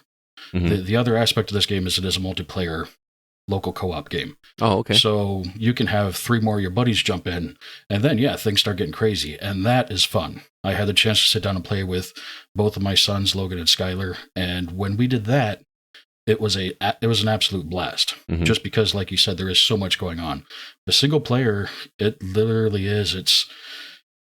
It almost felt, unfortunately, like I was being punished for playing by myself. Oh man. It was just after a while, it just got droll, and like all the traps that, they have traps that you have to avoid or dodge or whatever. They're all the same thing. They're different aesthetically. Like one is a spike trap, and another level it's like a poison gas rising type trap. But you handle them all in the exact same manner. It's just a simple hurry up and dash across them, or don't touch them. It's very, very simple.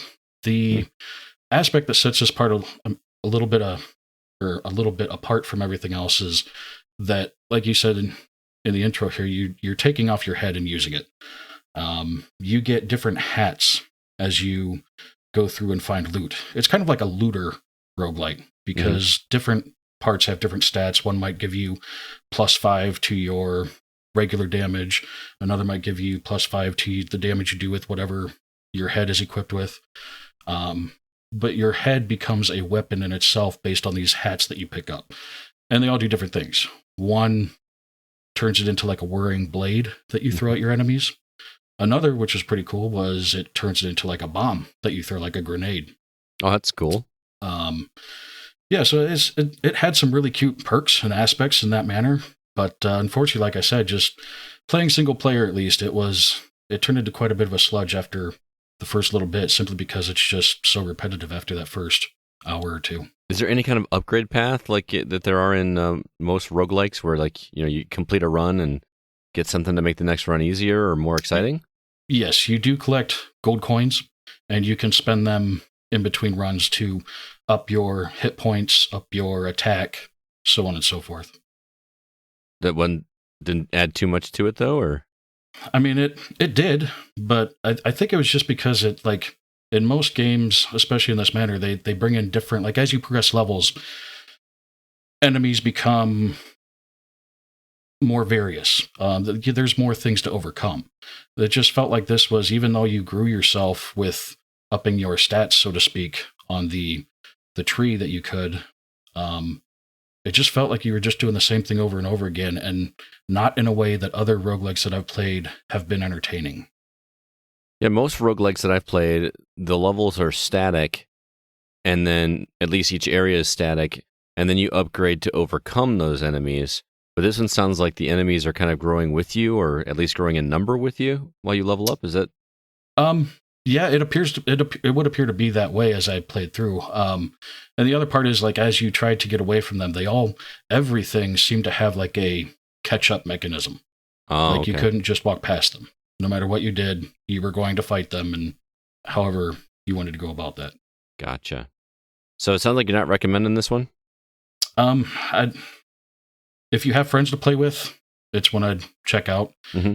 If it's one you're just planning on exploring on your own, I'd probably just turn the other way. Okay. That is Skeletal Avenger. Let's move on to the second title you've been playing.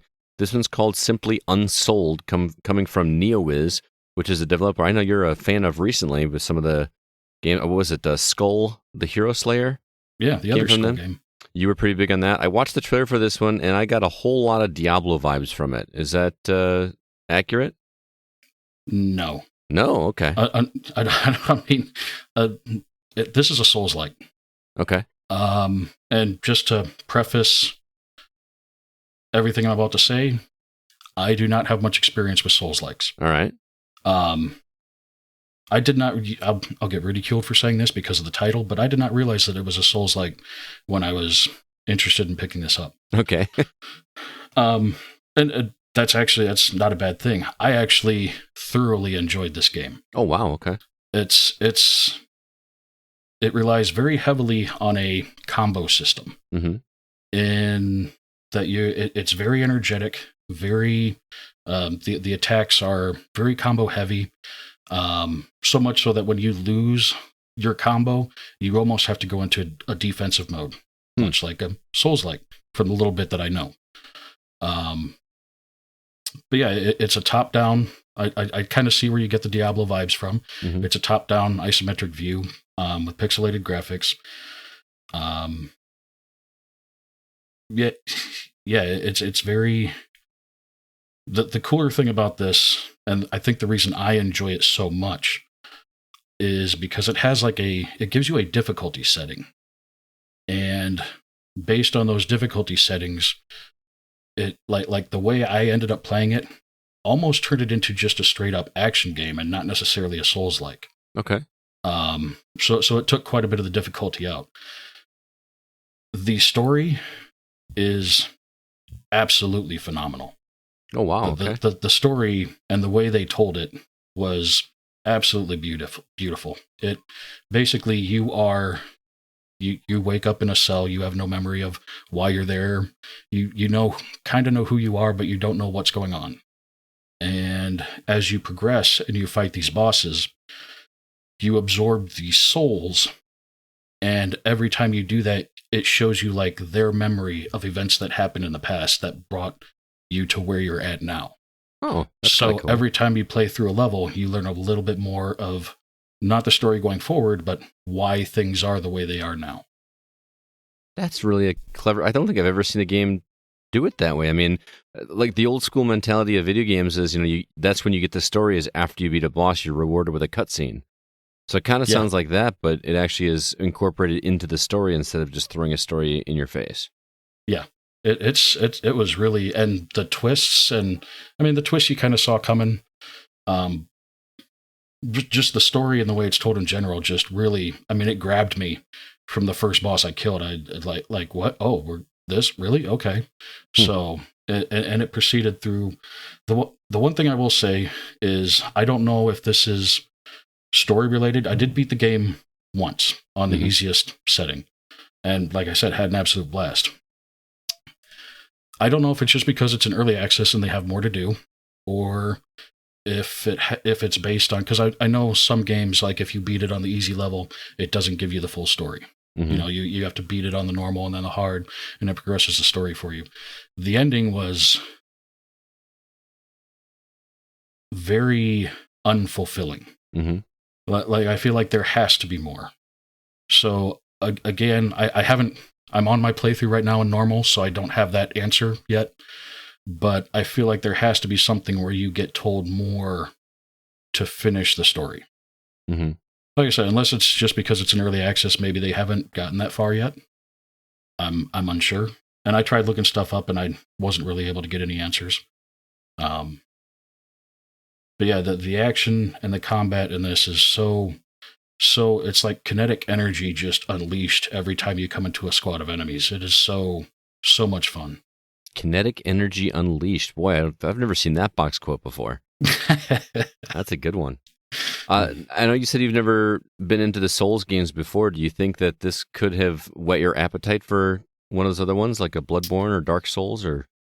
Very possibly. Like I said, I'm playing through this on normal difficulty now, and the other aspect I guess I should kind of clarify as I say that is it lets you, once you beat the game, it lets you keep all your upgrades going into your next playthrough.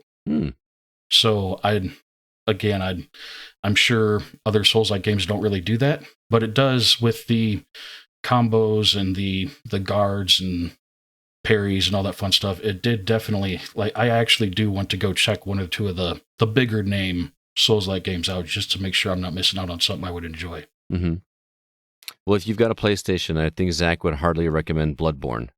I can't speak to it because I haven't, but Unsouled sounds like it might have tapped something into you, man. Yeah, maybe. Yeah. So you recommend this one for people, yes? Very much so, yes. Okay, that is Unsouled. Kevin, thank you, as always, for stopping by to talk to us about some games that you've been checking out. It is always a pleasure to talk with you, man. Yeah, same here. Thank you again for the opportunity, man. All right, man. We'll catch you next time, okay? All right, take care, man. All right, bye. All right, guys, thanks again so much for that. I appreciate you stopping by.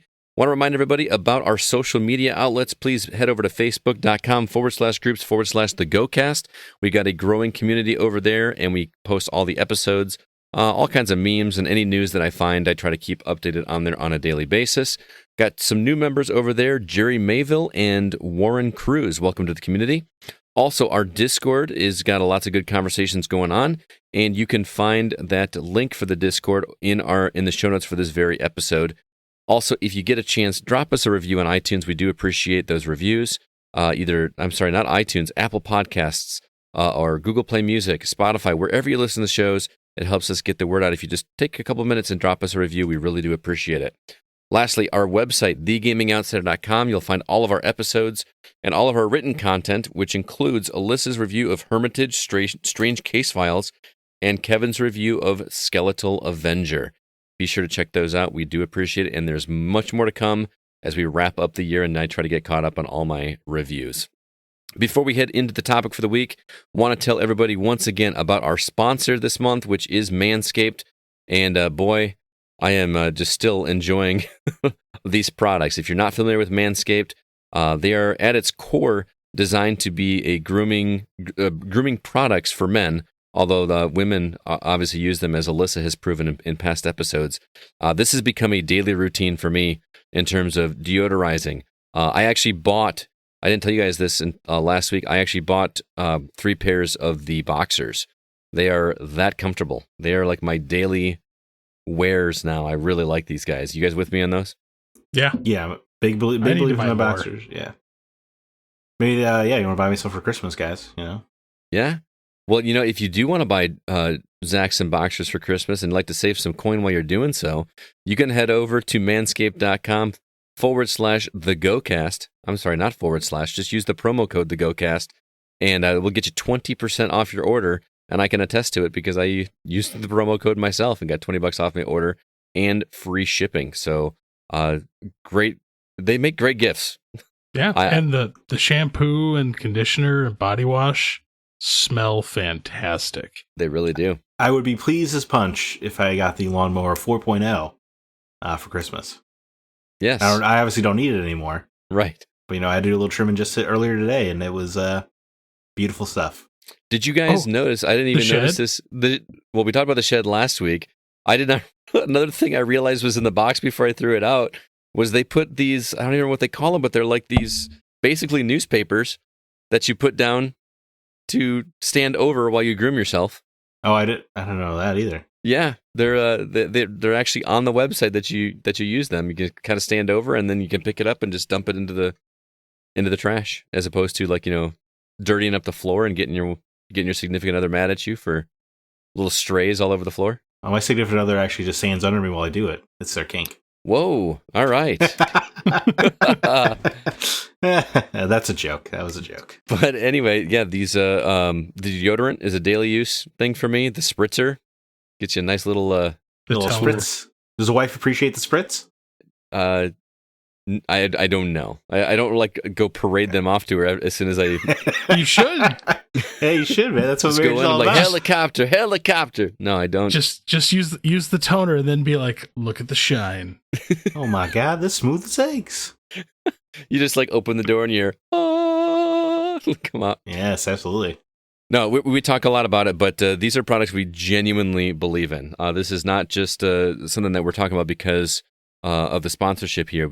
These products are genuinely great. I have not had a single product that I've tried that I did not that was not like a borderline life changer for me. Daily use stuff that I really like. So manscaped.com, promo code is thegocast. Manscaped, your balls will thank you.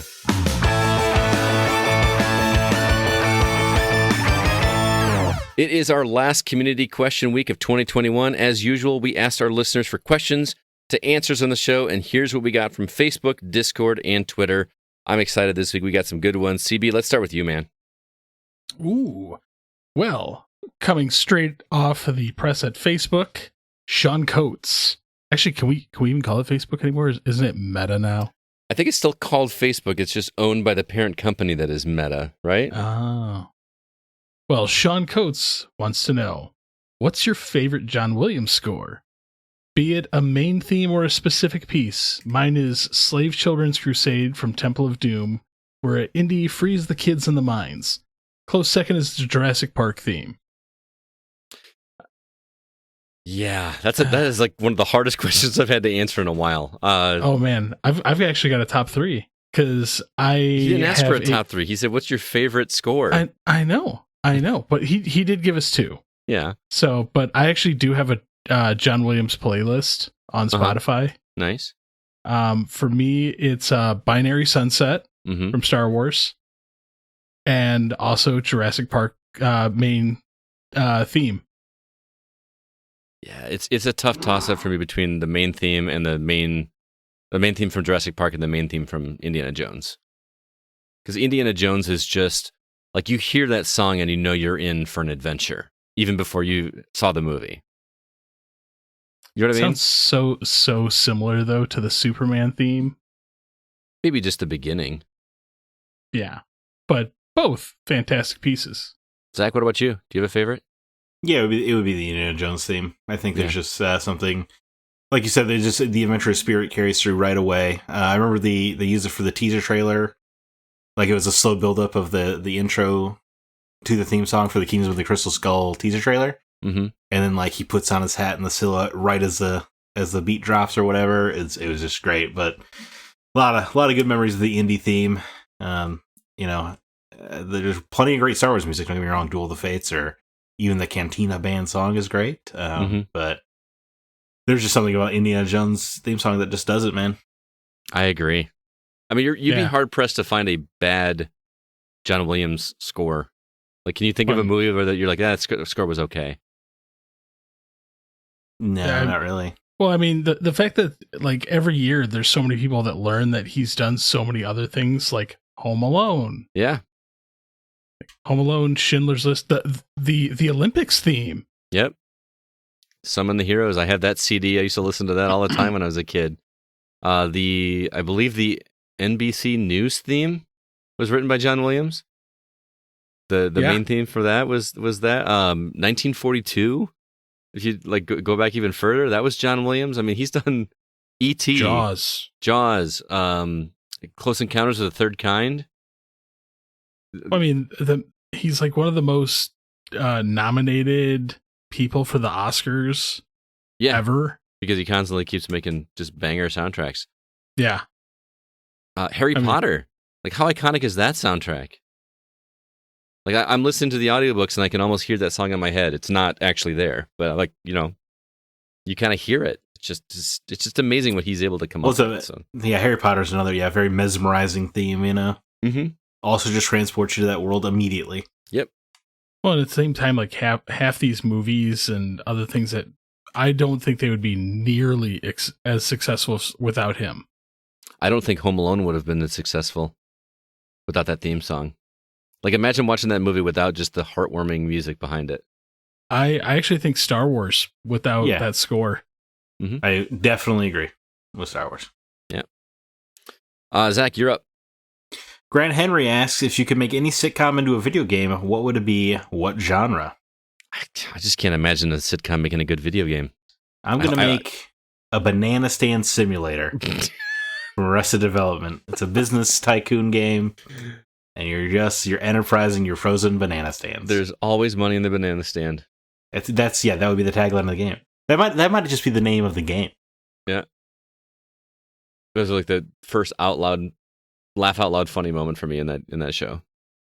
When There's you always at the money in end, the banana stand. he freaks out at him. Yeah, that's good stuff. That's good. I don't know. I mean, I'm thinking of some of my favorite sitcoms, and I just can't think of. I mean, the easy answer is like a point and click adventure, but I just can't think of how that would work. Like, I don't Right? know. I don't know, like a Seinfeld crime simulator where you just do bad stuff all day. Crime simulator. They're bad people. Or I mean, because the whole shtick with Seinfeld was the stand-up comedy. I wonder if you could do that angle. Like, remember insult sword fighting in Monkey Island? If you could do How could you forget it? you do something with like which line do you do next in your bit? I don't know. In your routine. It worked for Monkey Island. It might not work for Seinfeld. Yeah. Like I know it'll never get made, but I want a How I Met Your Mother game where you just bomb around as Barney Stinson. Yeah, that wouldn't get made for a number of reasons. What are you talking about? Leisure Suit Larry. I was gonna say it's just Leisure Suit Larry. That's true. That's true. I mean, it's there- not like he always succeeds. There was a Tool Time game on Super Nintendo, wasn't there? Home Improvement, not Tool Time. Or Home Improvement. Yeah, you're right. I mean, you've had Simpsons, Family Guy, South Park. Do you consider Simpsons and Family Guy sitcoms? They're animated sitcoms. Yeah, definitely. They're definitely sitcoms.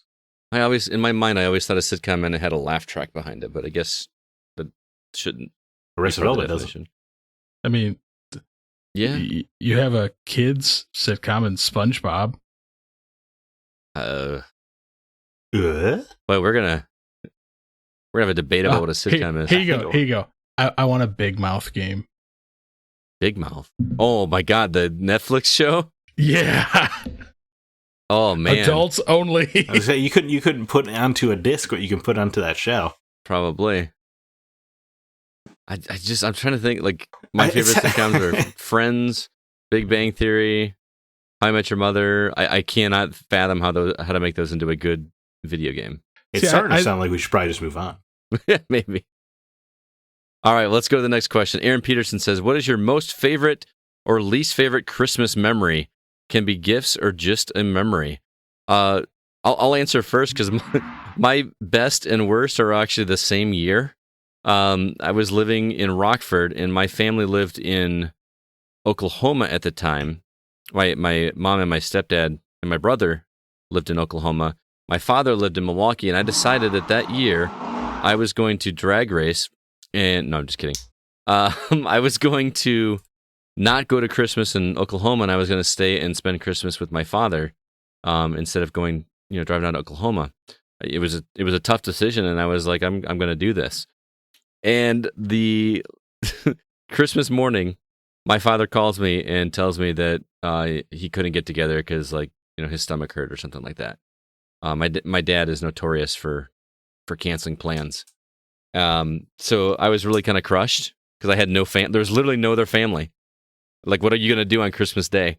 I was, by myself on Christmas Day with no family to hang out with. I'm going to do call up a friend and be like, hey, can I, come hang out and crash your Christmas dinner? And no, I didn't do that. So lo and behold, my good buddy at the time, his name was Mike, did not celebrate Christmas. So I called him up and went over to his house on Christmas Day, and we sat and played SSX Tricky and Mario Sunshine all day long. And it was the craziest non-Christmas Christmas I ever had. So it was kind of a turned sad Christmas, but eventually was a happy Christmas because I did what I loved anyway. So, what about you guys? For me, some of the best Christmas stuff is just being with family, but for a few years, hang on, I'm getting there. But for a few years, me and my brother kept trying to outdo each other. Yeah. And it started off small, and it actually got up to the point that we had to stop just because I believe one of us spent $500 on the other one for Christmas. Jesus. Okay. And it just got so out of hand that it was almost comical. Yeah, I can imagine. Like when you literally unload an entire car's worth of presents, and they're like, "Oh, is that for everybody?" I'm like, "No, that's just for Tim." And they're like, "What the hell is wrong with you two?" Yeah, I do a gift exchange with a friend with this one friend every year, and we finally had to put a $1 limit on it for that case because it wasn't even like we were trying to outdo one another. It was just like you buy things so far in advance sometimes because they're gonna like it. And then you just keep seeing something else that they would like. You're like, oh, he'd like this too, and he liked this too. And then before you know it, you got over $150 worth of stuff. And yeah, not 500 like you did, but least favorite was a few years ago. So I mean, that I have AJ with my ex. Mm-hmm. For Christmas, it used to be I got him for half of Christmas Day. Oh man. And so I had to do, and I didn't have him Christmas Eve because I had to work at my job. So I had to spend Christmas Day with my family, Rose's father's house, Rose's mother's house, and then Rose's family friend's house. Uh-huh. So 4 different houses in 6 hours, I think it was. Oh my God, that sounds awful. Yeah, it was not a fun year. Because bet. by the time you're through and then you gotta go drop them off, it's just like, hey, how's it going? Hey, how's it going? Hey, how's it going? We gotta go. Bye. Yeah, that doesn't even sound why even bother? Yeah, that's why I was just that's why I was saying usually I just love spending Christmas with family, but then you have those times where it's really good, or those times where it's because of extenuating circumstances, it's really, really bad. Yeah. Wow. Zach, you got any good or bad ones? I'm not really a Christmas guy. No? It might be surprising to hear. I'm not a big holiday guy in general. I don't like the expectations and the pressure of it all. I just don't like it. I don't like the expectations to follow traditions in a set way. I think all the food sucks, etc. So I'm not too big on it. So I don't like potlucks. I hate potlucks. Yeah. I love potlucks. I hate it.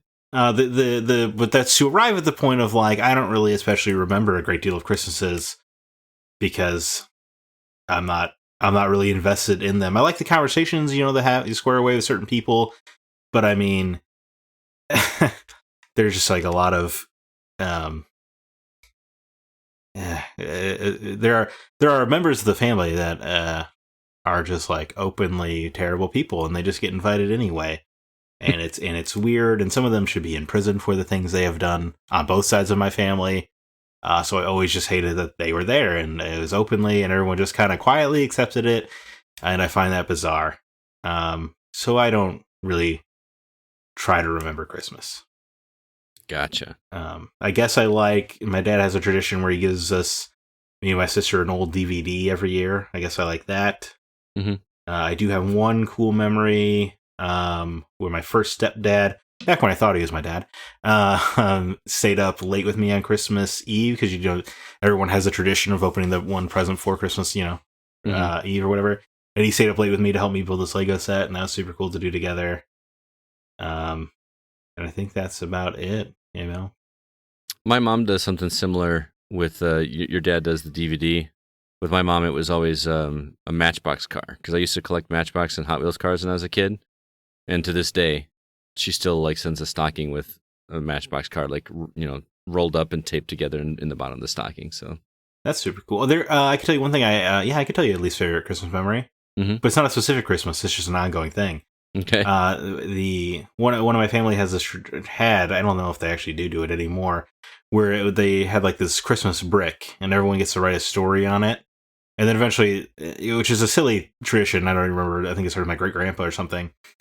And eventually it transitioned to notebook, and you would get gifted the brick, and you would write a story in the notebook, basically. Okay. And it was partially frustrating because they insisted on reading every story every year, and it just took forever. Yeah. I never got the brick. Everyone else has gotten the brick. I have never gotten it.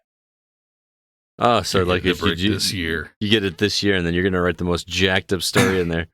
Yeah, no, it is at this point. It is at the point where if it is still a tradition, and again, I don't actually think it is anymore. But the thing was, it always goes to somebody, and then they pick who goes to the next year, right? And pretty much everybody got it right around when they were 18. I didn't, and that's fine. But if I were to be given it as a gift now, it would be a scene. Oh yeah, I would cause a situation. Oh, I kind of want to be in a fly on the wall. I kind of hope it happens this year. It would be bad. Well, keep us updated, man, as we get closer. Sure. I would just be childish about it, and just like draw immature things in the notebook. Yeah. There's a high chance if I did leave with it, they would never see it again. Oh, that would be the end of the tradition. Gotcha. That can only be personal at a certain point, and that's okay. It is what it is. Wow. So any family listening, don't ever give me that brick. It might go through a window. Do you know which family member has it? I don't know.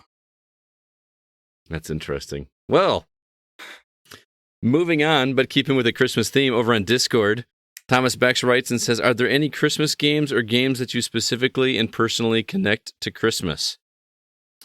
The only game that I can think of that has a Christmas theme is, wasn't one of the Dead Rising games take place like in a mall around Christmas? 2. Was it 2 or 3? 2? No, I thought it 2, was 4. 2 is Vegas. Yeah, I think it might be 4. 4? You've got that one old NES game that was a repro that like doesn't have like Christmas lights on the cartridge that turn on when you 8-bit Xmas. They do one every year. Yeah, they actually have when you put the cartridge in, if you have it like in a stand-up like top loader NES, when the pins hit, it actually has like Christmas lights that light up on the cartridge itself, which is kind of fun. And every year they design a new game for it. I haven't bought this year's yet, so that's a fun tradition. Yeah, they're pretty cool. Games that I specifically and personally connect with too on Christmas is chess. Always played chess with my dad on Christmas. Oh, that's cool. So, well, I can't top that story. Twisted Metal 2, I have strangely connected with Christmas because that was a game that my brother and I would play. My mom would do the thing when we were kids where we weren't allowed to come downstairs to see the Christmas tree until we got the okay from mom. So we'd, we finally got wise one year and said, all right, we're going to sit up here and we're going to play video games until you say it's fine for us to come down. We used to like sit at the top of the stairs and be all excited and, can we come down now? And then we just go up there and play video games. But I specifically remember sitting up there playing Twisted Metal 2 with my brother. That was a game we played together a lot, but especially for I think 2 Christmases in a row we did that. So that's really the only one I can connect directly with Christmas. Yeah, Zach, I like to play Arkham Origins every December because it takes place on Christmas Eve. Yeah, and that is very good. It has Roger Craig Smith, one-time guest of the show. Yes, playing Batman in it, and I just think that's a fun little Christmas romp. Otherwise, yeah, I don't think there are a great deal of Christmas-themed video games. which is Die weird. Hard. They did make Die Hard games, yeah. I don't know if she didn't put Tom Speck's other question on here, Scott, about Die Hard. No, I did not. Which is a Christmas movie, of course. And but for me, I guess I think of the year I got my Xbox 360 because my mom and my dad, who were not often cooperative until basically after I graduated and it didn't matter anymore, did pool their resources and she gave me half and he gave me half basically for an Xbox 360. And I remember downloading the demo for Lost Planet and playing it in the living room because I didn't have the wireless router because I didn't know you needed one to get on the internet with 360. Oh, yeah. So I remember I had like the power cord, like the cord attached to the TV, and then it was like on it, the Xbox was actually on like an ottoman in between as a cord was going all the way to the Wi-Fi router or whatever it was. It was pretty ridiculous. And then played the demo for that. I remember Lost Planet, and then I want to say later that evening I played Gears of War for the first time. Played online, and I think that is when my father was entranced to play Gears of War and started him playing video games at all again because he hadn't played since like the Genesis, in any meaningful way. So I guess that's kind of a good Christmas. I think that might have been the day after Christmas technically. But Which is funny, you got him back into video games and now he has a PS5 and an Xbox Series X and you have neither. Yeah, it's a little. He should probably give me the PS5, right? Like he owes me that. He wouldn't be playing games at all without me. That's fine. So good. All right, who's up? It's David me. Newman. No, I thought. Never mind. Wait, no. Go ahead. I thought it was, right? David Newman asks, you were put on the naughty list this year. Your punishment is that in 2022, you have to play, in your opinion, the worst game of all time for 1 hour every day, or your console and PC won't play any other games. What game are you condensed to play in 2022? Let's leave 12 minutes out. LOL. He got ahead of that one. And he also asks one more question. Well, I guess we can get back to that later, but You know what? I think we should choose for each other because it's a gift giving. oh boy. Oh, man. Oh, boy. I was not prepared for that. Curveball. Yeah, that's quite a curveball. I'm going to make CB play Tour de France. Oh, I hate you. I hate you so much. It's just 1 At hour least it's a day, a man. functional game. Yeah, and Zach, boy. I mean, the easy answer is Elix, but Right. I feel like I could come with a more creative answer than that. I don't know. Keep coming back to me. Well, for Scott, I'm picking Amy, which is a PS3 indie game. It is borderline broken, and I think you would really hate it, especially. Why is there timers in it? There are a lot of time. In fact, the whole game is basically timed because you have this little girl you're carrying around who protects you from like the virus in the air. Mm-hmm. And a lot of puzzles you have to separate from her. In fact, I would say like 90% of the puzzles are about separating from her and reconvening. So actually, most of the game is on a timer. Ooh. And the controls are incredibly unresponsive. So most of your deaths are going to be because you've run out of time because you've pressed the square button 6 times and she has not engaged in the action yet. Oh. It's going to be a lot of fun. Going to be a lot of fun for you. Okay. CB's a little trickier because the easy answer is, of course, Tour de France. Right. But let's see. What does he really hate, this guy? He hates a lot of stuff, you know? Boy, I don't know. He doesn't hate a lot of stuff. That's the problem. Well, he hates a lot of like companies, I feel like. He hates a lot of Sony companies. You have to play Fallout 2. Deal. I was Deal. gonna say, I In a don't think that heartbeat. would- Well, he In liked the an three, absolute heartbeat. he liked the 3D Fallouts. I assumed he did not like the old ones as much. No, I absolutely love them. I will. Well, yeah. I will take that. Well, you know what? I take it gift. back. No, I take it back. Obviously, this guy's gonna have to be Tour de France. No, I'm gonna make Zach play the Hannah Montana game Oh, on Okay. Xbox 360. Yeah, It's a good one. it's got music rhythm games in it. And, CB, yeah. you have to play Yaiba Ninja Gaiden Z. It's a Okay. Ninja Gaiden zombie game, not made by anybody involved with Ninja Gaiden at all. It is cell shaded sometimes because the graphics go in and out, and it is just it's pretty terrible. It's one of the worst written games I've ever experienced in my entire life. Wow. fair enough.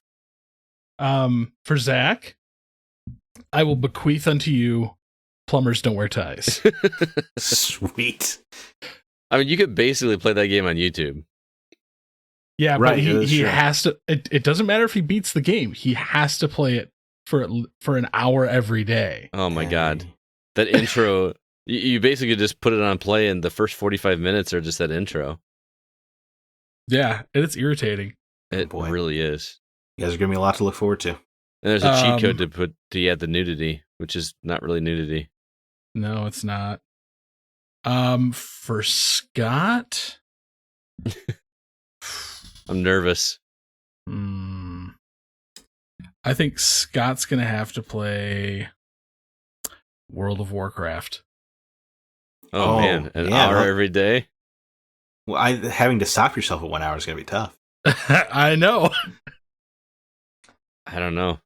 He, So you think that World of Warcraft is one of the worst video games ever made? For No, but you, but yes. it is one of the worst for you. Yeah, It would completely change. It would alter your lifestyle. probably. No, it would drive him mad. That's what I'm saying. Like his life would revolve around it. It would be There's terrible. no end game to it. Well, Yeah. no, it's the fact that if he had to play it for 1 hour a day, because of how checklisty that game can be at times, That's what I'm saying. That's all he'll It think would- about. yeah, it would Yeah. it would drive you insane. Ugh. Actually, no. I World of Warcraft is actually too functional for him to play. He's gonna have to play Elder Scrolls Online. I have to play Elder specific- Scrolls Online. Fine, Neverwinter. Okay. The Neverwinter MMO on Xbox, but it's got to be on the the Xbox One, the base model version. Oh, So that thing Okay. just sits there and chugs and lags. You both just have to play the Grand Theft Auto 3 Definitive Edition. That's it. Ah, there you go. That'd be terrible. David also asked one more questions if you have the time. If we weren't in such a poor state of remakes and remasters, what game or series would you like to see a remake or remaster for? This easy, quick answer for me is the game Breakdown. It was on the original Xbox. It is a game exclusively in first person from start to finish, including like you have to eat food and drink soda in first person. It is a melee combat game in first person. It is awesome. It needs to be updated because his controls are not going to hold up for modern era, and it's a beautiful game. Everybody should play it. Okay. I can easily and quickly answer this one too. Legend of Dragoon That's a great answer. or Legacy of Kain Soul Reaver. Yes, Soul Reaver is one of those ones where I'm mystified it hasn't happened yet. I know. Very strange. Man, the easy answer would be Dead Space, but we're getting that, so and we'll probably see that at the Game Awards, right? We have to be seeing that at the Game Awards. Possibly. What's that I- show? Presumably a trailer where we learn that Isaac Clarke finally talks. Hopefully. Hold on to It's theory. it's still made by EA, right? It's Yeah. gonna be EA Activision. Yes, while the Wah, wah. while the corpse of Visceral is still cooling down, you will see the Dead Space remake. But if it's EA Activision, they're not getting showcased. Well, EA and Activision are separate companies. Well, but okay, so whatever. I'm tired. I cannot remember the name of the game. We've talked about it in the past. Garcia Hotspur. Shadows of the Damned. Shadows of the Damned, I would like to see a remaster of. There you go. How about Journey? Just for you, Scott. No, screw that game. 50 Cent Blood on the Sand, remake that game. Yeah, remake Max Payne 1 and 2 with modern graphics. That'd be cool. Yeah. Obviously I'd be not down the for same that. studio that the Grand Theft Auto ones, of course. Can't trust them. Yeah. Boy, I don't know. I feel like it's tough because I don't really, I don't have time to play the games I want to play, much less remasters. I say that Super Monkey Ball. I never got into Super Monkey Ball. Not really much, but all right, CB, you are up.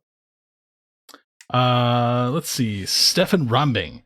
How was your typical Christmas weekend played out? What do you guys do, and what do you guys eat at Christmas? So for me, it's usually if I'm not working. I really hope you're not working on Christmas this year because you had to work Thanksgiving and your wife was not happy. I have to work Christmas Eve. Okay. So I get off 6:30 in the morning. I originally did have to work Christmas Day. So luckily I found somebody who didn't they do their Christmas on Christmas Eve. So they were like, yeah, sure, I'll switch. Get up, make breakfast, open presents, watch corny ass Christmas movies. Always start with It's a Wonderful Life and end with Krampus. I got to finish that one. I'm about halfway through that movie. And then usually start bouncing from one family location to the next. Yeah, I don't have to worry about that. My Christmas is we just go to my in-laws and we pretty much stay all day there, which is kind of nice because my in-laws are also like football, so I don't have to miss out on watching football. And my team plays on Christmas Day this year, so that'll make Christmas a little bit more fun for me. And that's about it. We only do the one family on Christmas Day, but we have a Christmas with Grandma on another day, and sometimes we have Christmas with one of the aunts and uncles on another day, and those are a little bit different. So, but Christmas Day is just that pretty much all day at the in-laws, which sounds like I'm downplaying it. I actually get along with my in-laws great. So, well, for me, I usually work on Christmas Day because I work in the service industry, and as much as people say, "Oh my God, I'm so sorry that you have to work," well, you're not actually sorry because you're here. So that's a lie. But when I can, it's usually a mad dash between all of the different families that I'm involved with. There are like 4 Christmases I usually have to go to in Rockford alone if I'm there, and that is insanity. So it's usually like Christmas Eve mornings one place, Christmas Eve evenings one place, morning, day, night, etc. It's not very fun for me as I try to make everybody happy. It's nice that everybody wants to see me, I guess. But boy, it's stressful. I want to see you. I miss you. Yeah, I'm gonna have to make 5 stops this year to go see you guys. It's gonna be crazy. Well, you don't have to, man. No, I know. You really can't. There are other days. No, I'll definitely see you guys. If you do make it in town, though, I almost want to record like an episode with us sitting around the an open mic instead of us doing it an open fire. An open mic on fire. No, I mean there's just something about we're doing this through the internet. It's a lot different just sitting around, and the conversation feels a lot more natural when we're sitting around a circle. Ooh, we should play a pass the controller game while we're doing it. While we're recording an episode? Hell yeah. Like somebody is playing a game randomly while the other two are talking? Yeah. That sounds like horrible radio. Her curse words in the background. Anyway, what I eat at Christmas is terrible Christmas food. It all sucks. My sister makes some good cheesy potatoes, as I recall. I don't know, it's been a while. But that's about it. I think turkey and ham are fine. Like, I just wish we could upgrade the Christmas game. Like, why do we have to have the turkey? Why? Why do you have to have ham? Why? My house. Why can't there was one, and that's good. I'm happy to hear that. There was one year where my aunt brought like pork tenderloins for everybody. It was amazing. Best Christmas food ever. Yeah. Just gotta switch it up, man. There was one, I think it was Christmas, like a Christmas Eve party that I went to when her aunts and uncles, and he like screwed up the ham. So he bought like a couple buckets of KFC. And I was like, this is great. I mean, I know it's not that big different than turkey, but I'm with you. I'm not a big fan of holiday foods like turkey and ham, and I do like some yams though. Some yams with the marshmallows on top. You need to come to my house because we have a tradition. It hasn't changed for the last 13 years. So my wife and I, we make a prime rib Nice. from like everything, spice blend and everything from scratch. Mashed potatoes, corn, candied yams. My mom makes my grandmother's stuffing, family recipe. Been the Screw same stuffing. for like you haven't tried ours because I don't, dude. There's nothing that you can do to stuff to make me like it. Nope, it's from scratch. No, I'm saying there's nothing you can do to make stuffing good. Just the whole idea of stuffing is gross. No, because we don't put it in anything. No, I'm not even worried about different. that. It's just a consistency thing. I've never had stuffing that tasted good to me. You try mine. Well, then you can talk. Strawberry pretzel salad. You know, everybody says that, just so you know. Mm-hmm. Oh, I know, but Everybody says. my family's from the South. We're weird. So South Illinois. no, Missouri. Oh, I'm sorry. There's a difference. Taxation is different. Sucks. But where you are, Kat, yeah, I'll agree on that one. But yeah. And then my brother always brings green bean casserole. I do like green bean casserole. Although it started to wear off a little bit on me. Like, I wish they could make green bean casserole where the green beans were actually still crisp, like fresh green beans. I even made green bean casserole with fresh green beans this year. And they still just, because you have to blanch them, and they just get mush. I haven't figured out the trick to do that, but...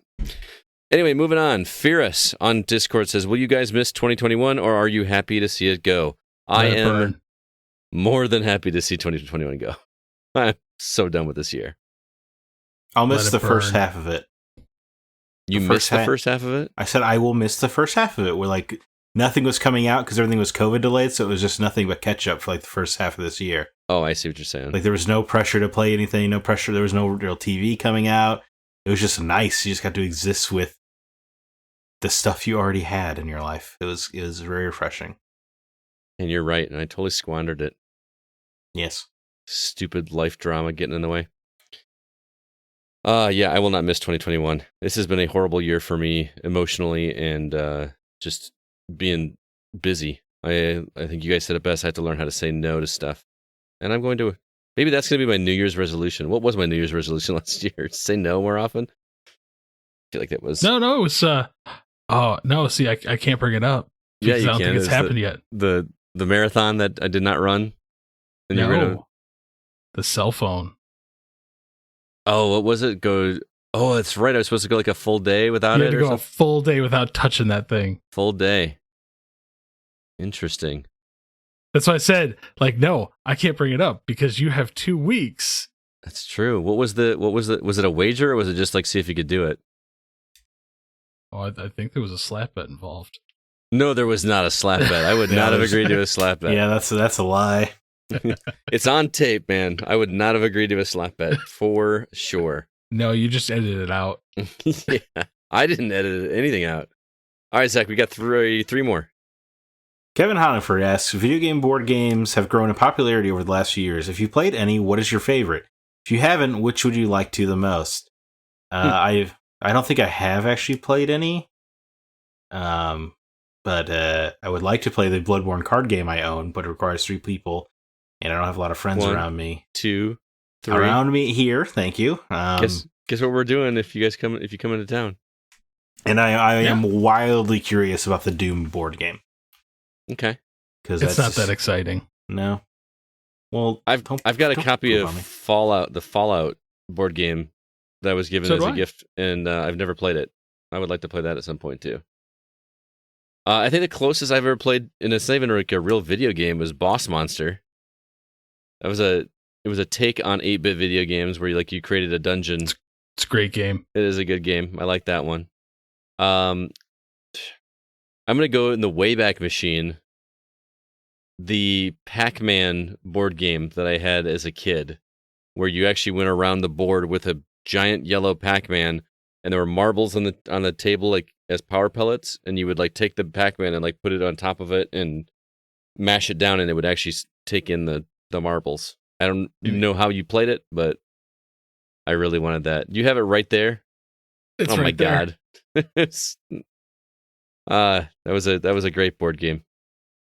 Yep, sitting right there with my Zaxxon, Donkey Kong, Miss Pac-Man, and Centipede board games. By the way, if any of you guys ever see a copy of the Legend of Zelda board game that is really hard to find, please let me know, because I would really like to have that for my collection. Yeah. Well, I don't know, man. It'd probably be opened. That's okay. I would take open at this point. Yeah, I'm pretty sure that's the only way you're going to find it. For me, it would definitely be probably the Pac-Man one as well. Mm-hmm. Just for sheer nostalgia. Unfortunately, I can't say Dungeons and Dragons because it was the board game first. Yeah. Okay, this one's not a video game one, but as a kid, I had a Ghostbusters board game that was like 3D. The 3D one?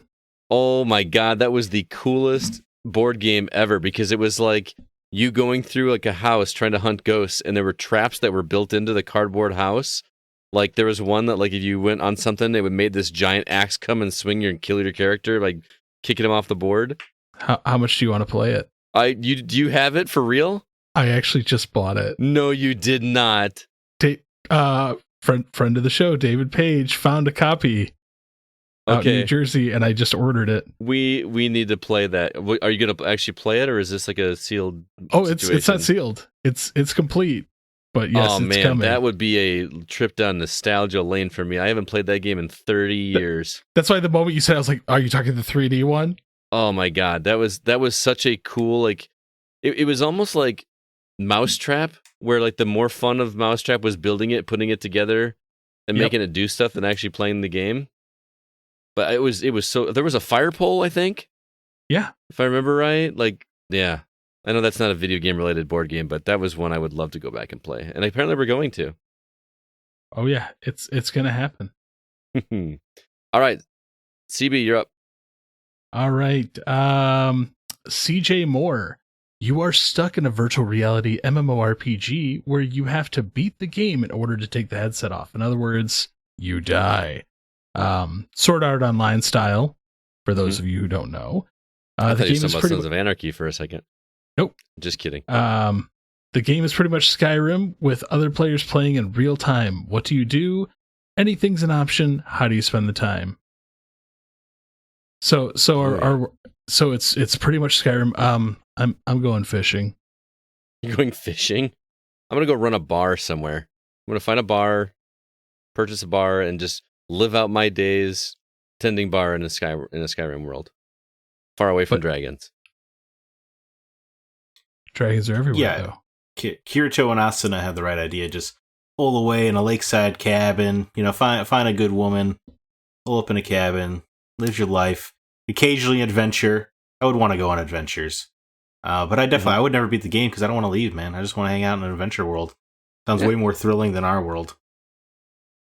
God, I really loved that first season of Sword Art. So did I. Pretty great. Yeah, tremendous. Went off the rails pretty quickly, but yeah. Yeah, it did. I love that all of our answers were like, settle down and just be peaceful.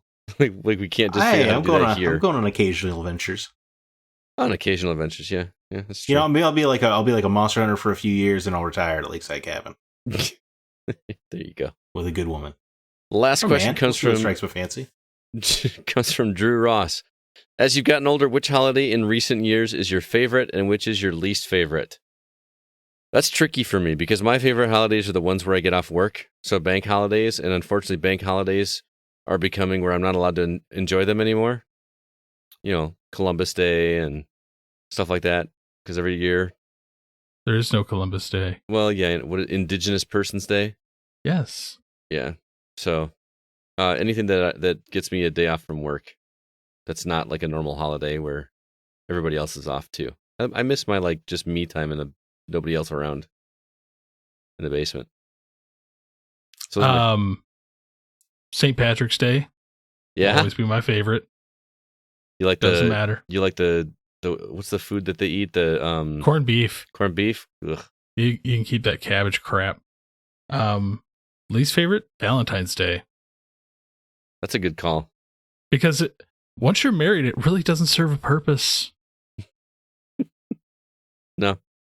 Look if you get a card. Yeah, no. My wife and I don't do that crap.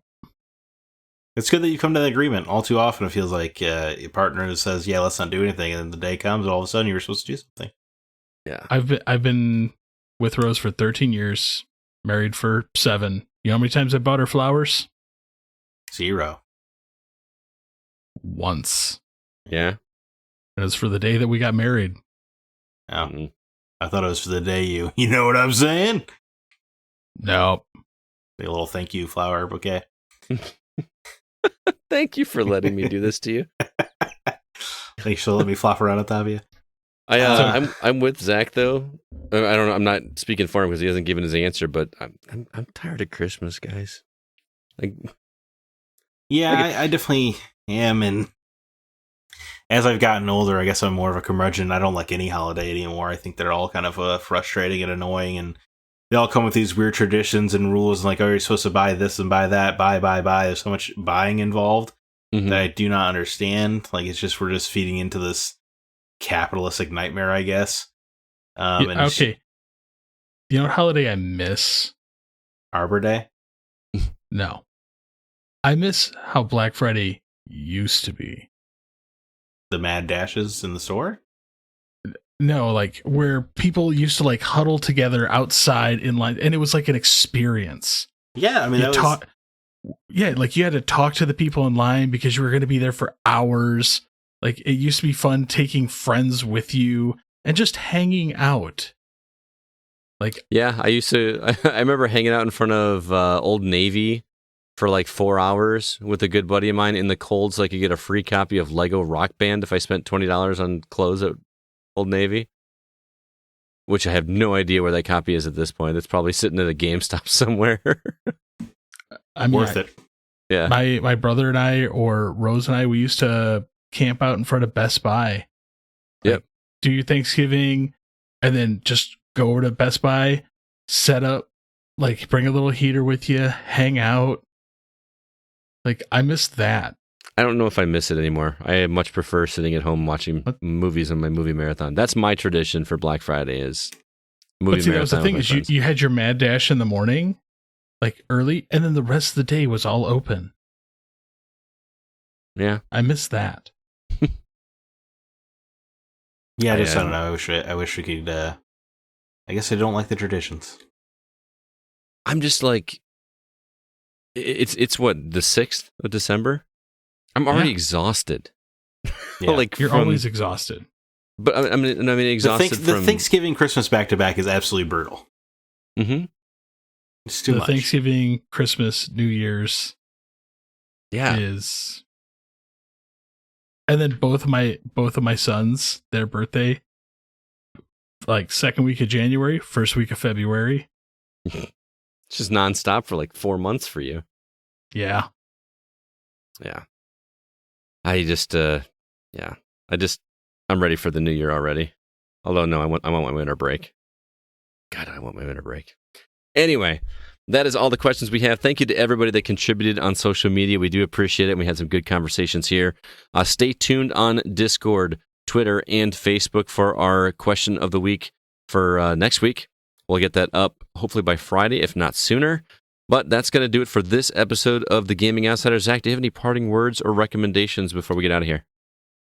You know, man, honestly, I really don't. I was just, I caught up and finished Titan Season 3, and I think that was great, but I had recommended that previously. I mean, I've been all about Chorus and an unseemly amount of Halo Infinite lately.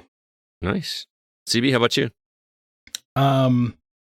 I have been I started watching a show called Another Life on Netflix. Okay. First season, great. Second season, Oh, that sucks. yep, it was only 2 seasons long too, so I'm like, okay, I'm done with it. But I mean, I'm not going to watch the first season. I mean, if the second season sucks, I'm not going to watch the first season. yeah, and I don't know. I'm sending basically this message out to the peoples out there. I need recommendations for good TV shows. Okay. I like the more obscure, the better. There you go. Preferably 5 seasons plus. Obscure, So but with 5 seasons? I was going to say, you want an obscure show that is successful? All right. So, Well, I'm throwing out the challenge. All right. Okay. I mean, we do have a TV and movie thread on Discord. I know. You could So, throw it out there to people there. Just saying. but I'm just throwing it out there for people. I have a weird recommendation. I have a weird non-recommendation. I'll follow it up with a good one. But I sometimes get tired of doing the same holiday movies every year because I know we talked about not liking traditions and stuff. I still like watching Christmas movies. There's a nostalgia thing to it, but sometimes I want something new in the rotation. And like this year we added 8-Bit Christmas, which I really liked, and I feel like that's going to be rewatched each year, if not again this year, because I just really liked it. But I tried to branch out and watch another movie, and I will tell you, do not bother with the movie Surviving Christmas with Ben Affleck and James Gandolfini and Christina Applegate. That is like one of the worst movies I've ever seen. It's by far the worst Christmas movie I've ever seen. I've heard it is a dud. I with that cast, it just sounds like it's like you took a Hallmark movie and put a good cast in a Hallmark movie. It's just like one of the dumbest premises, and I'm like, it can't be that bad. It's got Ben Affleck and James Gandolfini and even the mom from Home Alone, whose name is escaping me, from Schitt's Creek. I can't remember her name. It's driving me crazy. But yeah, don't bother with that. I will say, and this is not a new recommendation, but the series, The Movies That Made Us, we all know is really good. But I went back to the well and went back and watched the ones where they did Home Alone and Elf, which is, I thought I had seen those before, but I felt like I was learning new information. It's insane how close Home Alone didn't get made. Multiple times that movie almost didn't get made, and critics hated it. Siskel and Ebert hated it, and it was, presumed going to be a flop, and like how lucky they were to get John Williams to score that film, and just, I don't know. I love the inside baseball stuff when it comes to movies like that, and if you're looking for something holiday-y, Movies That Made Us has a couple holiday episodes that are genuinely interesting. All right. Well, thank you so much, everybody, for listening. Would like to tell you once again that The Gaming Outsider is produced by Nate Lucas, and all the music you hear is written and performed by Grant Henry of Stemage and Metroid Metal. His website is stemagemusic.com. Please be sure to email us if you have any questions or concerns. Our address is feedback@thegamingoutsider.com. Until next week, I'm Scott Clark with Zach Parkerson and Chris Behrensmeyer, and we are The Gaming Outsider. And remember, there's no such thing as a bad game, just games that aren't for you.